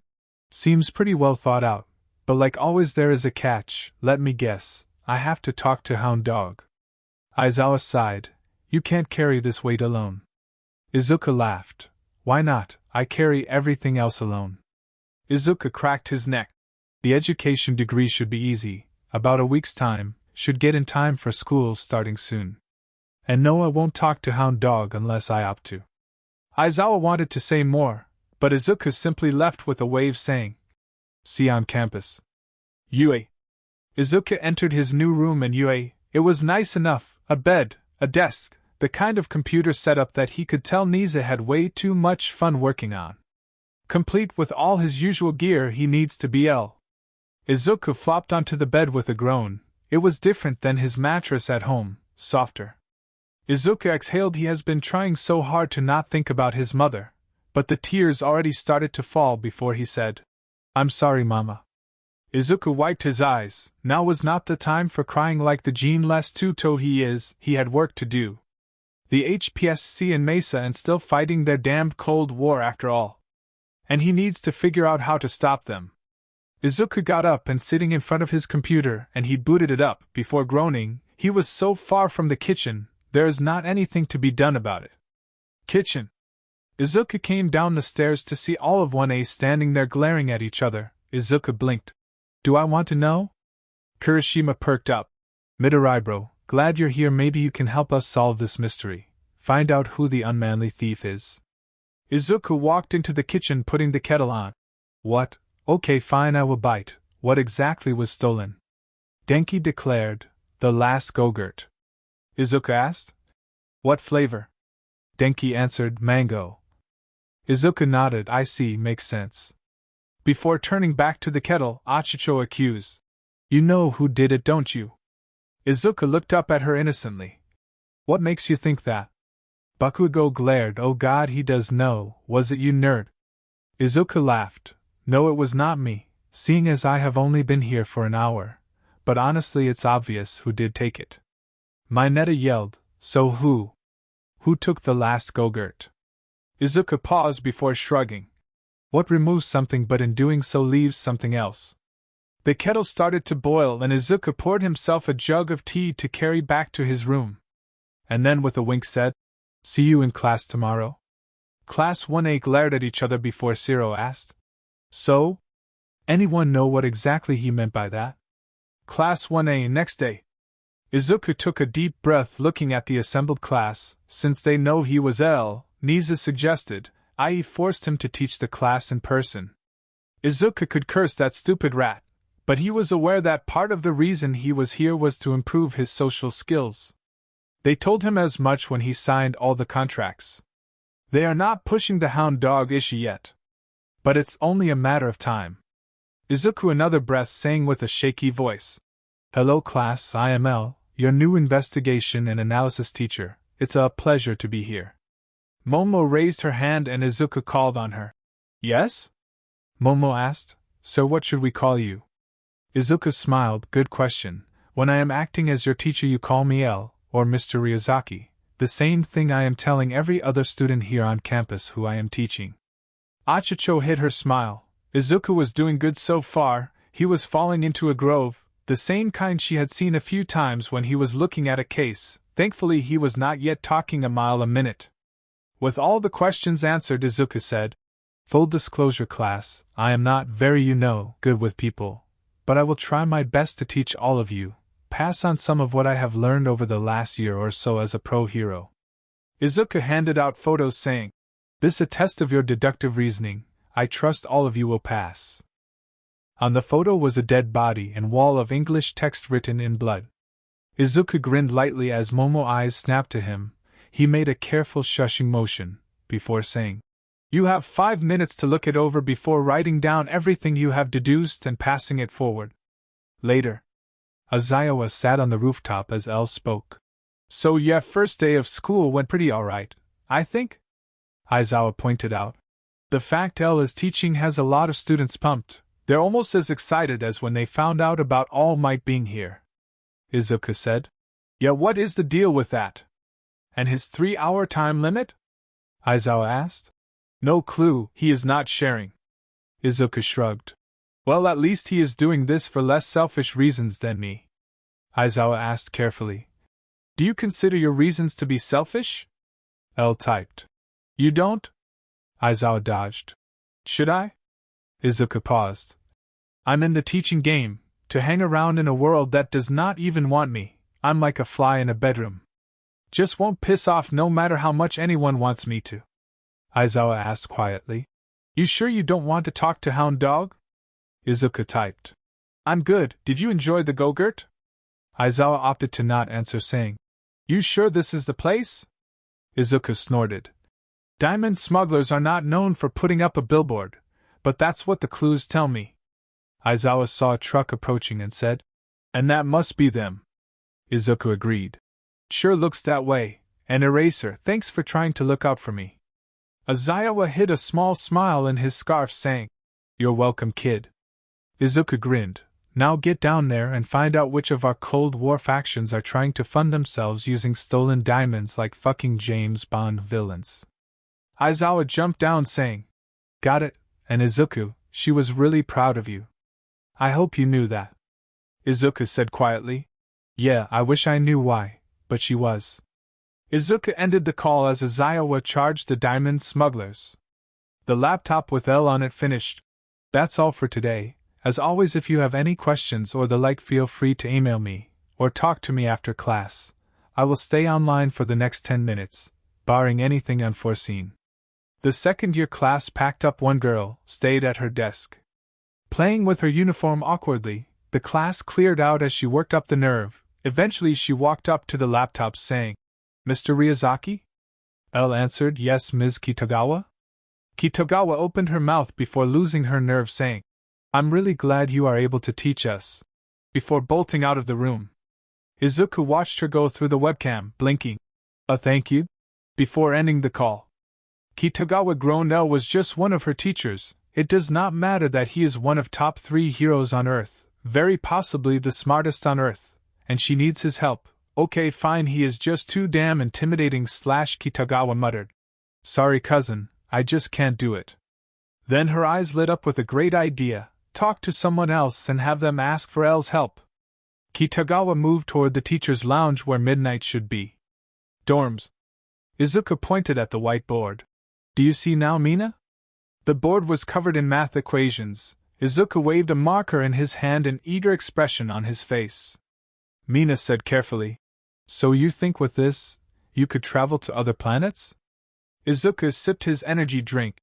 "Yeah, it's an idea I have been playing with since I was 4, but never had the resources to actually do." Mina said, "So it works by destroying a body and creating another one?" Izuku sighed. "No, it transmits something from one place to another," pointing at one of the equations. Mina said, dumbfounded, "Wait, is it a teleporter or some kind of some planet mover?" Izuku said casually, "Both. Come on," I laid it out as clearly as I can. Bakugo called from the kitchen. "Dumbass nerd, you graduated high school when you were fucking 6, you are impossibly smart. God damn it. Of course the rest of us don't understand it." Izuku looked down.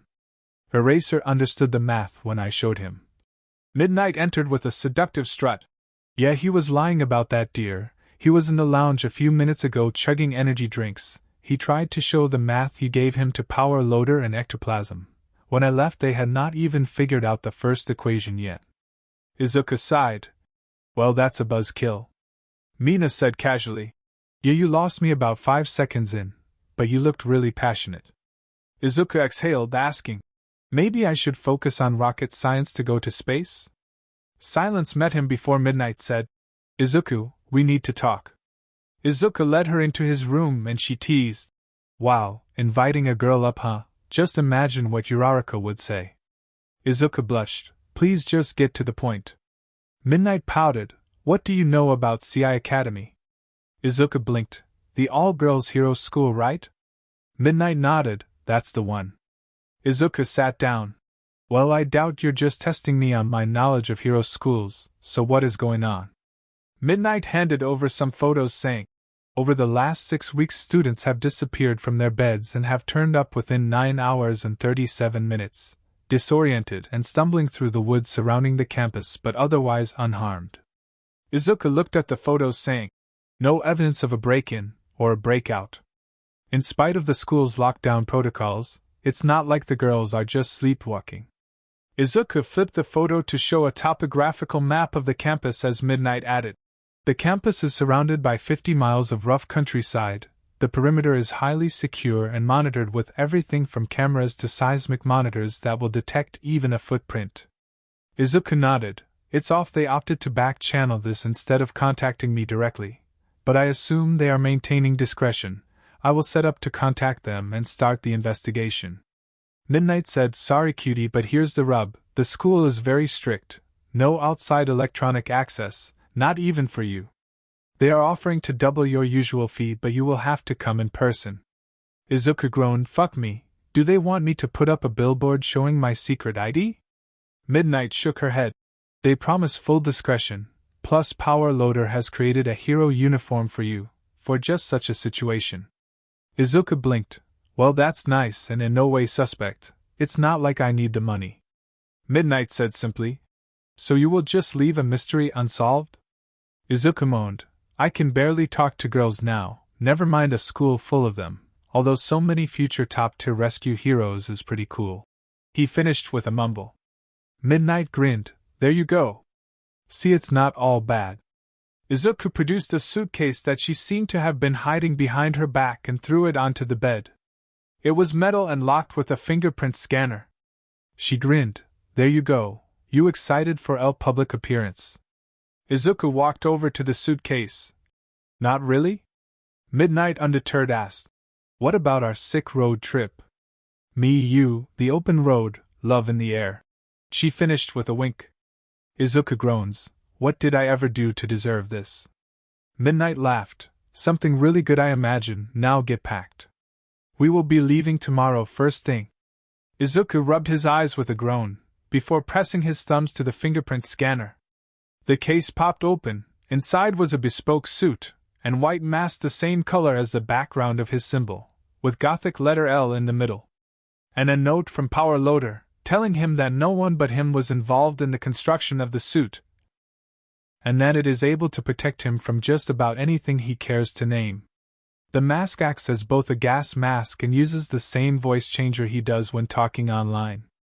Izuku closed the case, asking no one, is this terrifying or cool? Before starting to pack for tomorrow. Next day. Midnight cured down the road, a bag of baby carrots next to her eager to be snacked on, and in the back seat of her small 4-door car, lunch rush had made them sandwiches for the 9-hour car ride.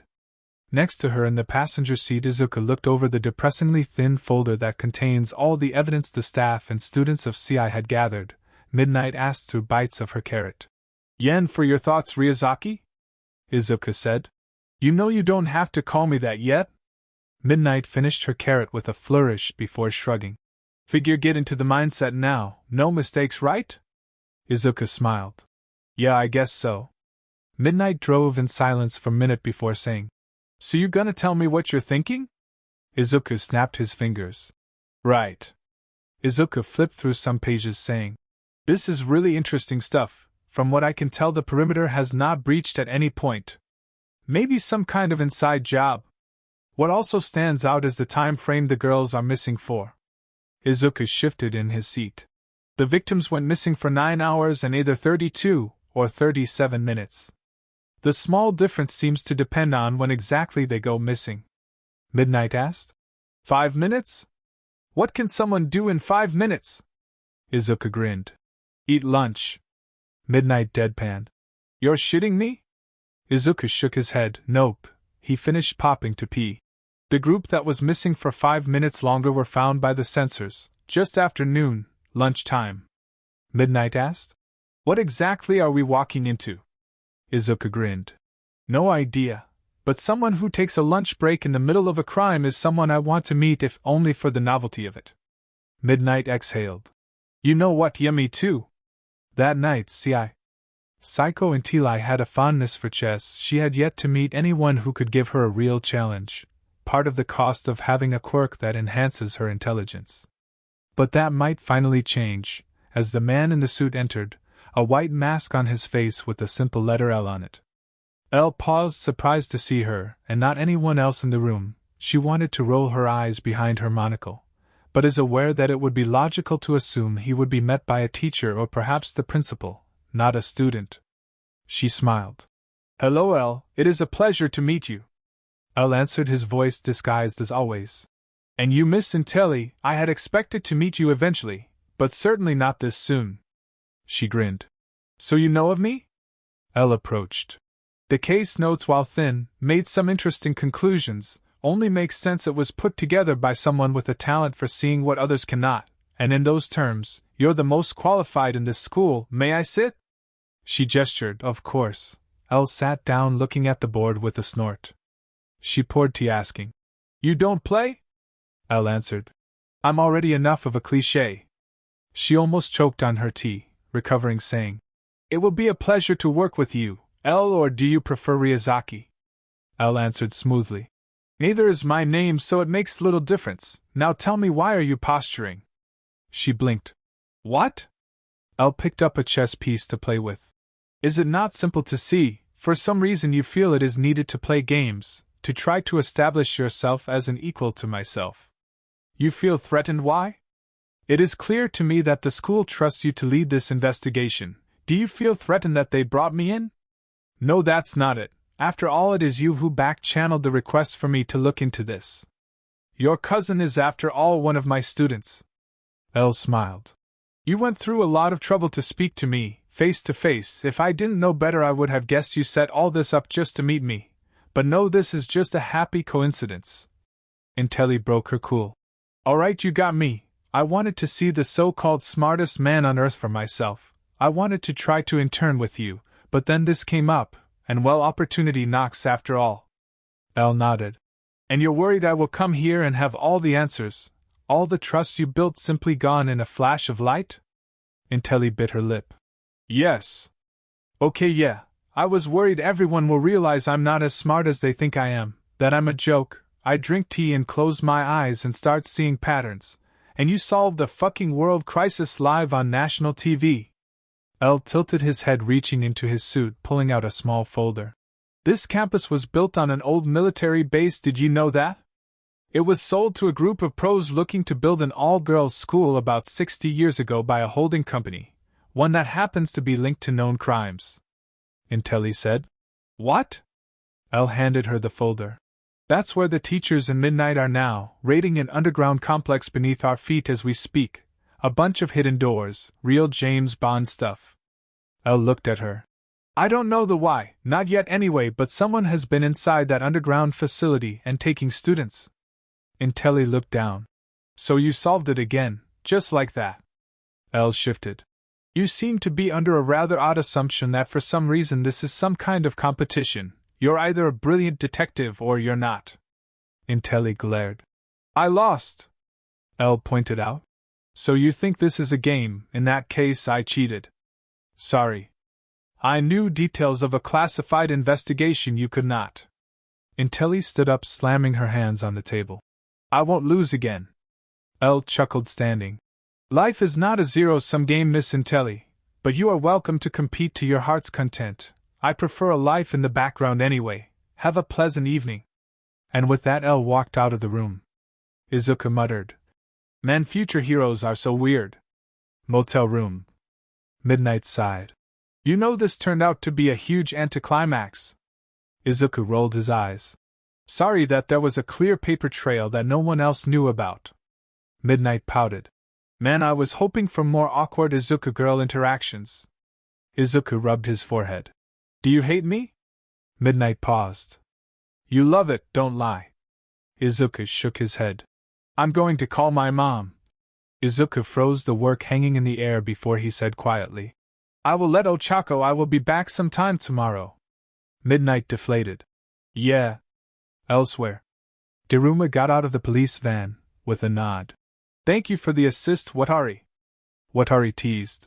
Just protecting my investment. How did it go? Daruma sighed. The chips were not able to stick. The chips clashed to match with their sense of morality. Watari nodded. That's fine, I have a solution in place. And did anyone find out what you were working on? Daruma shook his head. Of course not. The data was erased, of course. Not even L will be able to determine what I was working on. Watari sighed. About that, L was able to find you. I'm afraid this reprieve will have to be quite brief, old friend. Daruma nodded. Of course, we can't have L poking around. We are so close to a perfect world after all. Watari handed Daruma a drink, asking, Do you even wonder if we did the right thing for all these years? Daruma paused.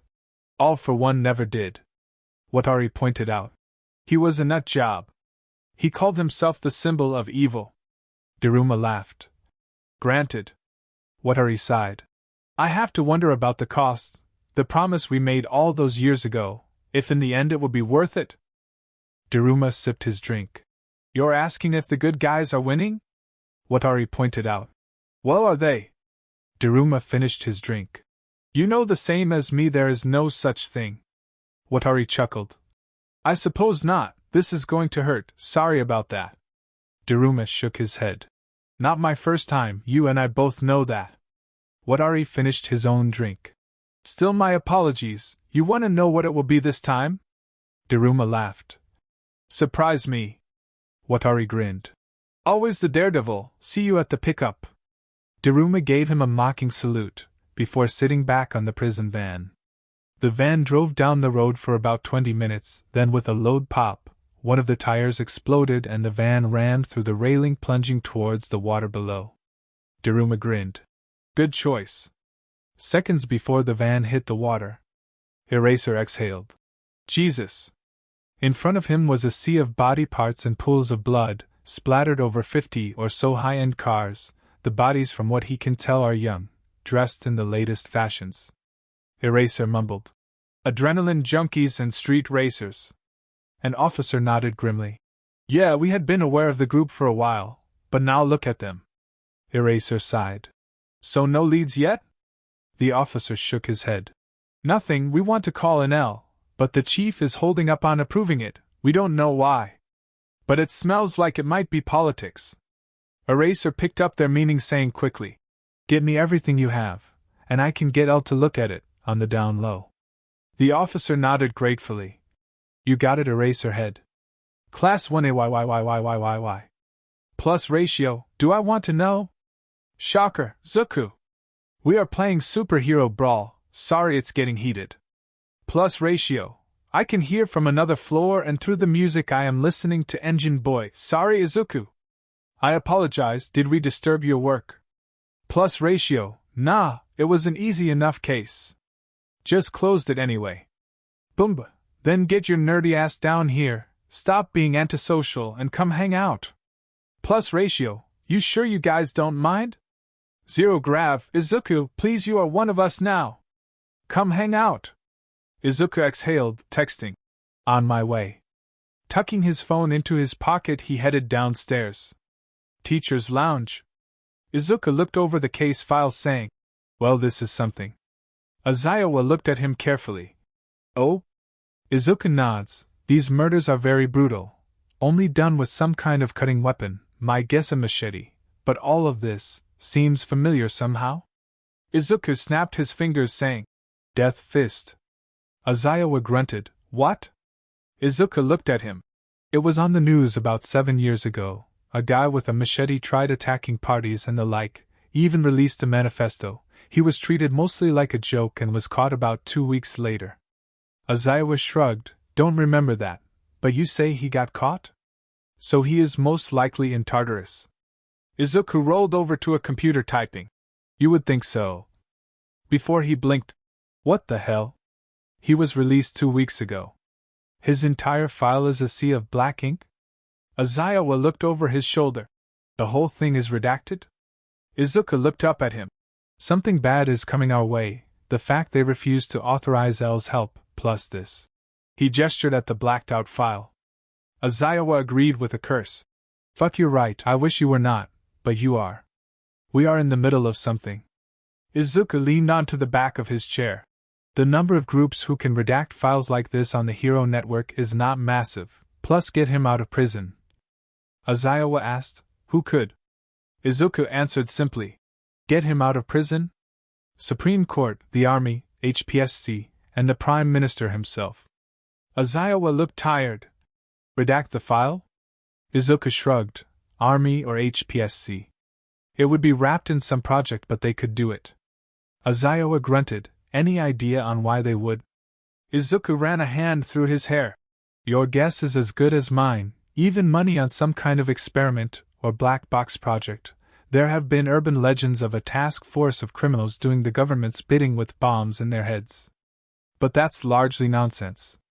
ᴡᴇ got ready to use his eyedropper. So you're thinking of some kind of government experiment. How bad could this be? Izuku looked at him saying, best case, he is going off the rails and will soon be contained by whatever group was supposed to be holding his leash, either back into Tartarus or dead in alley somewhere.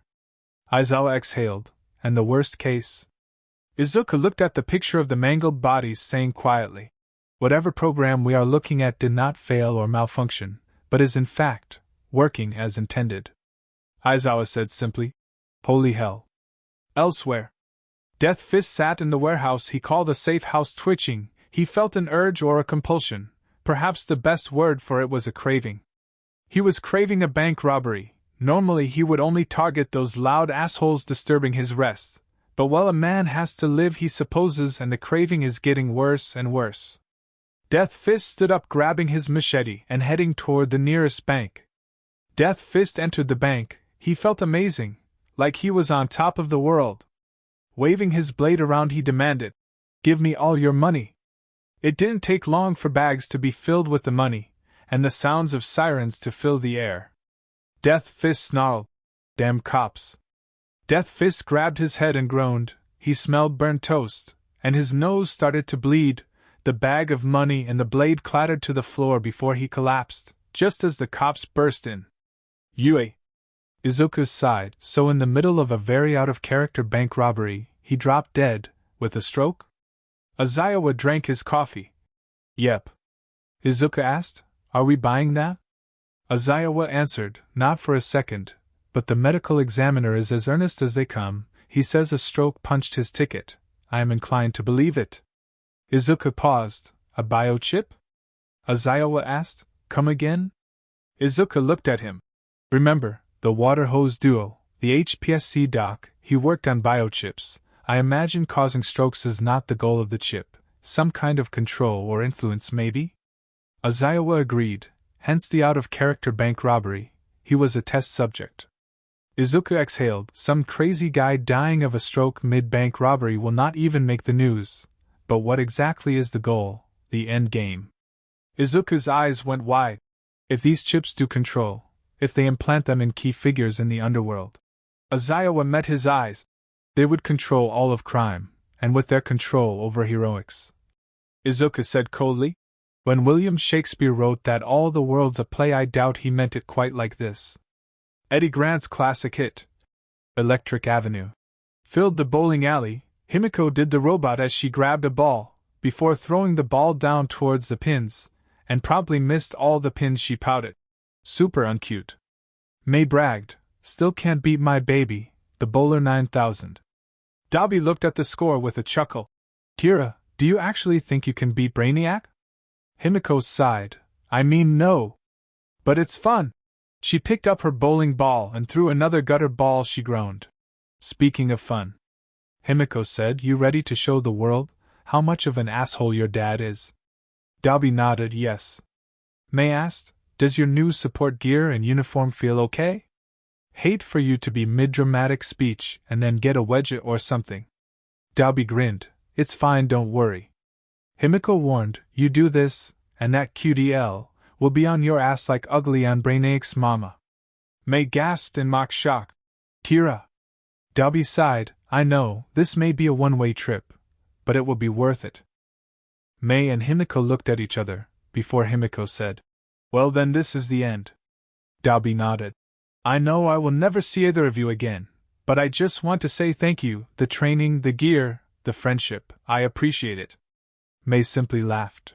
"It was our pleasure. Now no more of this moping crap. Get yourself a nice milkshake from the counter, I prefer chocolate, and good luck." ᴘᴚ got himself the drink, and when he turned back both Kira and Brainiac were gone as if they were never there. He snorted quietly to himself. Can't beat the classics. Yue. Present Mike entered the teacher's lounge. It was pretty quiet, with teachers marking or quietly chatting. At the far end of the room sat Midoryia, headphones on, typing something. Present Mike grinned. "What you working on, little listener?" Izuku took off his headphones, sighing. "Trying to figure out a practical exercise to test investigation skills that is not painfully easy." Mike asked, "What you mean?" "We were going to just run the jewelry store scenario." Izuku sighed. "You mean the scenario that just requires them to secure the scene to win?" "I mean, come on. A child could solve that." Eraser deadpanned from his sleeping bag. "They are children problem, child." Izuku countered. "No, they are heroes in training, and if they don't even think to secure a crime scene, then they should not be here." Izuku gestured. "Add the obvious fact that the character Midnight plays tied herself up, from the knots used, I mean, come on." Mike sighed. "You're also the world's greatest detective. But fine, I will bite. What exactly do you think the test should be?" Izuku grumbled. "I don't know yet. I mean, I have an idea, but nothing concrete yet." Eraser said, "So we do the usual scenario, until you can finish your new idea." Izuku went back to his computer. "Suppose so." Midnight asked, "So how exactly are you doing?" Izuku glanced up. "Me? I'm swell. Well, we are in the middle of a society-shaking cold war between a government cabal and a massive criminal network, but other than that I'm doing okay." "Present Mike, and your mother?" Izuku blinked. "What about her?" "She's dead?" "She's never going to get any less dead. She was lucky enough to die before having to bury me, so for that we should be grateful." Vlad King said quietly. "That's dark, kid." Izuku shrugged. "World is a dark place. Now I have to mark these third-year analysis essays." Izuku bit his lip, and as he looked back at this laptop. Elsewhere, ᴘᴚ stood outside the TV station, where it so happened his father was in the middle of an interview about a controversy that Mesa had been kind enough to use their contacts to snowball into a full-on public outcry. According to the Bugs and Endeavor's agency, L knew someone was pushing for this interview. He suspected Mesa and recommended additional security. His father, being the kind of person he is, told the world's greatest detective to screw off. ᴘᴚ felt a small smile on his face. He always was too small-minded to see what was in front of him, but Endeavor's loss was his gain. ᴘᴚ pushed open the door to the TV station with calm ease and walked toward the studio. He could hear the voices of his father and reporters talking. By now Kira had hijacked the signal to stop them from stopping the broadcast. ᴘᴚ cracked his neck and kicked open the door, his fire filling the room. Yue. Aizawa looked even more tired than as the bus rolled to the fake city. He explained. "This scenario was put together by Midoryia as a test of your investigation skills so far. It goes as follows. The criminal known as Q has a hideout somewhere in this city. Find it within 6 hours, in order to stop him from destroying this city with a stolen cold fusion device." Mina decried, "That's it. Nothing to go on." Aizawa rubbed his forehead. "Ida will be handing out the police report with all known information about Q. You have the full support of the simulated police department, but no other heroes are available. Find Q and bring him in." The bus came to a halt and Class 1A were quickly shunted off. With only their hero gear and the paper files in their hands, as the robotic city whirred around them. Bakugo said quietly. It's the nerd, Zero asked. What? Bakugo growled. Q is Izuku. He read from the file. Highly intelligent, possibly quirkless, acting under the one-letter alias Q, possibly in reference to Ian Fleming James Bond novels. Uraraka sighed. Q is evil L. Bakugo grunted. Yeah? Kirishima said. Well then we can rule out most of the noisy places. Or anywhere too public. Midoribro hates crowds. And assuming Q is exactly him. Momo said, somewhere quiet and discreet. But he is a mastermind in control of several gangs according to the file, and has contact with gang leaders, so someplace these types of people can go to without worrying about undue attention being drawn to the place. The class started to walk and talk with an almost excited energy traveling through them. So somewhere even criminals have to go to, that is out of the way, but still accessible, most likely in a nice enough part of town but not upscale. Mina added, not residential either, a business for sure, not only for money laundering, but again to not draw undue attention. Ida held in his hand the tablet with the list of every building on it, entering their search parameters as they went. Eventually it pinged and he said, 5 results so far. Bakugo snatched the tablet saying, Odie's Laundry, Krieger Electronics, Pine Family Pharmacy, Rim Jobs Auto Repair, and Freedom House Insurance. Momo cut in. Pharmacies are too heavily regulated. Bakugo agreed.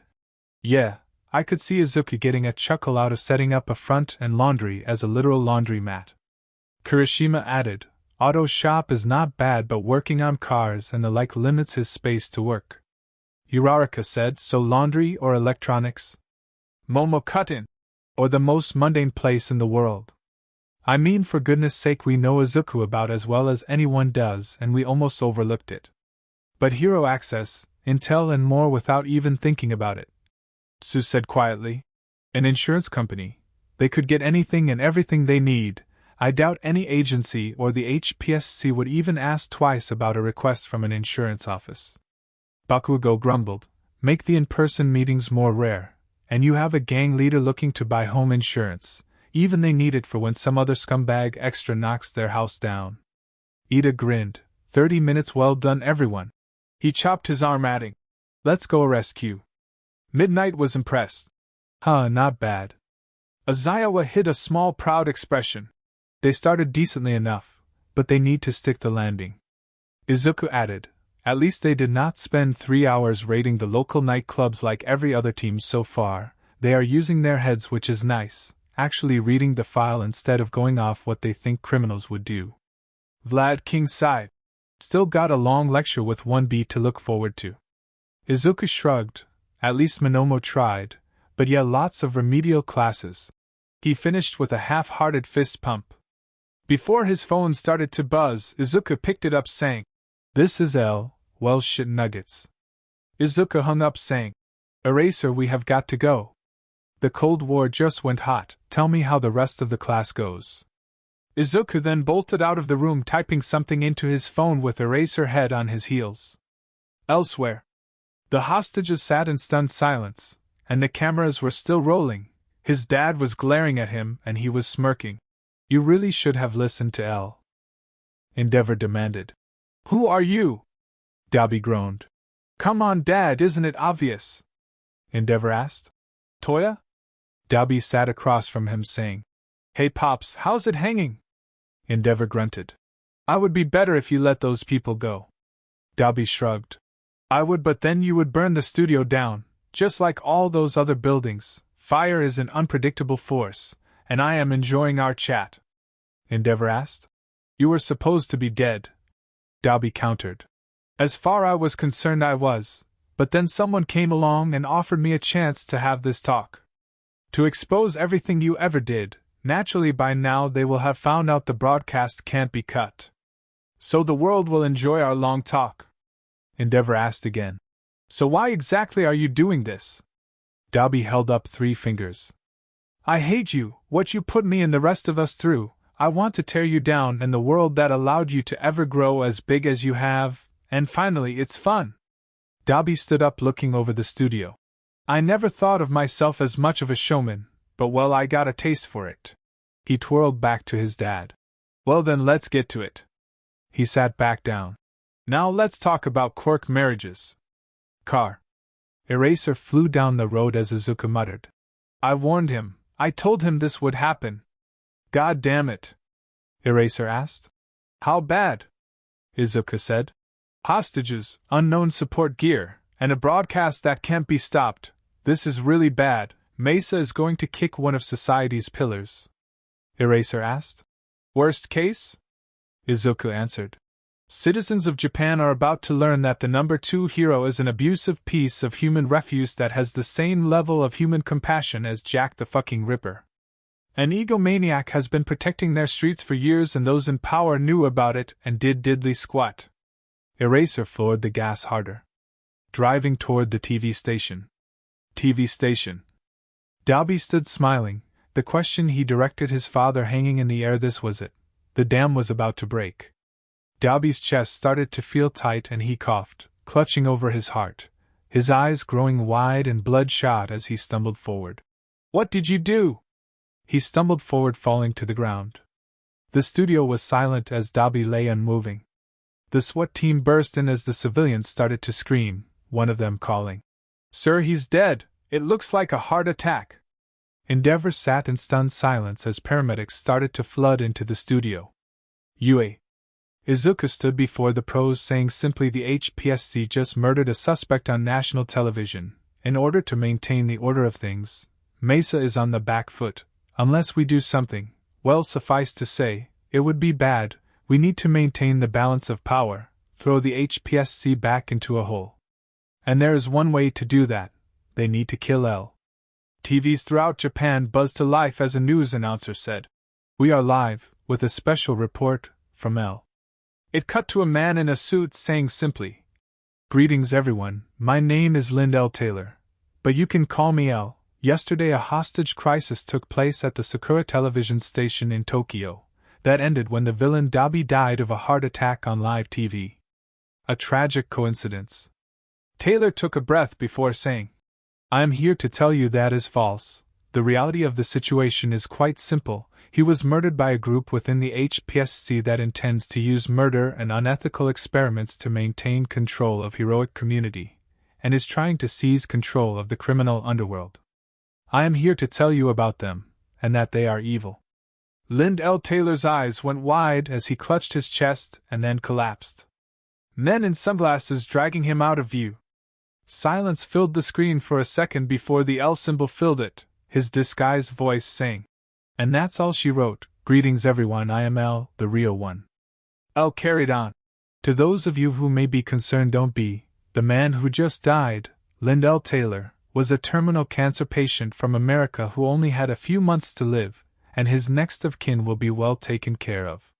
What is important was yet another death by heart attack. L said casually. The person who committed these murders is named Yoshiyashi Odo, 4 years old. Quirk Genie. She is being used and abused by her HPSC mindas to arrange deaths that would normally be simply ruled as accidents. Sadly for them, her quirk had one major drawback. You have to be specific. L said with disinterest. They could try to kill me. The issue is if they wish for the death of the person known as L that is currently on TV. Sadly for them, every channel in the whole of Japan is currently playing different versions of the musical Legally Blonde, with different actresses playing the role of Elle Woods. Elle sighed. My apologies to the actresses in question, but the largest drawback to the Quirk Genie is you need to be specific. And they simply lack the information required to kill me. Elle laid out simply. It is likely they always intended or well intend to kill me, since after all they are aware of how close I am to the truth, a truth I will now share with all of you. Elle explained. There is a war being fought in the background for the future of Japan, by two groups of murderous criminals who are under the impression their cause is righteous.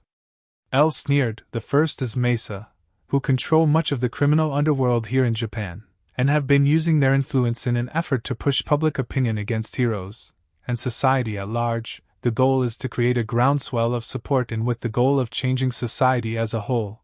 They have not published a manifesto of any kind, but from what I have been able to deduce they seem quite keen on correcting what they describe as the overreach of long-dead tyrants. L clicked his tongue. The other group is a cabal, within the HPSC dedicated to keeping the world how it is, and with the control of the police and the heroes. If they simply seize control of Underworld they would control Japan, if not the entire world. That is their goal, and they are willing to kill anyone who stands in their way, from villains like Dobby, or innocents such as Lind L. Taylor. L exhaled. The average citizens are caught between two awful groups who think they are right. Murderers, sociopaths, and oath breakers. These monsters are playing chess with everyday people's lives. In a giant tug of war, all looking at themselves in the mirror and declaring history will vindicate them. L's voice took an almost disinterested tone as he said, "There are 3 ways to win a chess game. Be smarter than your opponent, take advantage of an opponent's misconceptions, or my favorite, flip the board and play something else." L had fire in his voice as he declared, "I have flipped the board, all their machinations, all their contacts and carefully laid plans, all the backroom dealings going up in smoke for one simple reason." L declared, "L is real, I am real. And I am coming for each and every one of you, from the ringleaders at the top to the lowly grunt in the back alley, no matter where you run, no matter how you hide. I will find you. The earth is too small a place to escape justice forever." And with that the broadcast ended. ᴡᴇ. Izuku lay on the roof looking up at the sky. Stars were virtually impossible to be seen due to light pollution and growing storm clouds, but the moon glowed down on him as he lay there. There was the sound of a door opening and 2 footsteps joining him on the roof. Izuku, without looking over, said simply, "Eraserhead, Hound Dog, the sky is lovely tonight." Hound Dog asked, "How did you know it was us?" Izuku looked at him with a sigh. "Your footsteps, I would go into more detail, but well, the moon is awfully nice tonight." Eraser lay down next to him saying, "You're right, it is." Hound Dog lay on the other side and asked, "Do you do this often?" Izuku chuckled. "I can almost hear your gears turning. I will say I have quite the fondness for space. My heroes growing up were All Might and Neil Armstrong." Hound Dog asked, "Is he underground?" Izuku snorted, shaking his head. "Figures. Well, how can I help you gentlemen?" Eraser said bluntly. "You just had someone murdered on national TV to prove a point. We want to gauge how you're handling it." Izuku shrugged. "Mr. Taylor was dying, brain cancer, terminal. He could either die in great pain for no cause, or die how he did for a cause and ensure his family is well taken care of. We should all be so lucky." Hound Dog asked, "And you're not upset about that?" Izuku looked over at him, saying simply, "Everyone knows that everyone dies, and most people care." Eraser said gently, "But you don't." Izuku stood up as rain started to fall, gently on the rooftop. "The world is full of monsters, people who claim to want to help, people who fight for what they believe in, people who are bored." Izuku was wet as he asked, "What do you believe in? Truth? Justice? A righteous God? A higher order?" Izuku turned away as the rain soaked him.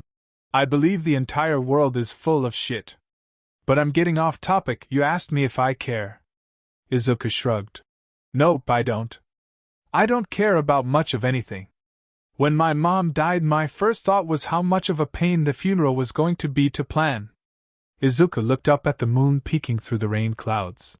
"How I was going to have to contact everyone who knew her, get RSVPs, how I was now an orphan and will end up in the system, how that affects L, how boring the sermon was going to be." Izuku blinked. "Then there was when the Waterhose Duo died. Damn shame. Don't care.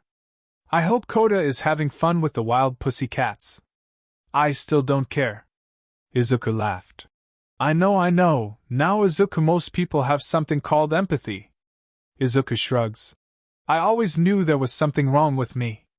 So if you want to know how I am, how I have been handling my mother's death, the murder of a man on national TV. How am I sleeping?" Izuku looks at the pair of heroes. "Like a baby. Don't get me wrong, I miss my mother. She was good people, perhaps the best I ever knew." Izuku turned around again. "So what do you believe in?" "The world's greatest detective, or so I have been told, Just told you that has no and is very possibly incapable of empathy. Izuku snorted. That's what the good and just people of this world have to rely on. Someone who has spent their life pretending to care. But honestly, I'm too tired tonight to pretend. Izuku smiled, a look of satisfaction crossing his face. That's why I'm up here. In fact, that's why you guys came up here. You assumed that I was going through some kind of guilt-fueled introspection. Izuku looked at the heroes, asking again. What do you believe in? Earlier I said the world is full of shit, but that's not entirely true, is it? Izuku looked out at the sprawling campus. People are full of shit, they lie, they hide, they pretend to care when they don't, or pretend that they don't when they do. Me, I'm quite sure I've been lying my entire life. Izuku scratched his head. I claimed on TV that these forces were evil, but am I better? The ends justifying the means? Do I get away with it because the man I chose for the job was dying anyway? What if I opted for a convicted criminal, a death row inmate whose execution was coming up? Izuku must. Would it matter? After all, I made it quite clear I don't really care. After all those poor actors would have died if they wished the L on TV would die. Izuku was soaked as he turned back toward the heroes. I don't care, they don't care. So tell me, why am I better? Izuku walked towards the door, pausing before saying, and ask yourselves, am I doing this for the greater good? Or am I just bored? After all, it's not like I have anything better to do,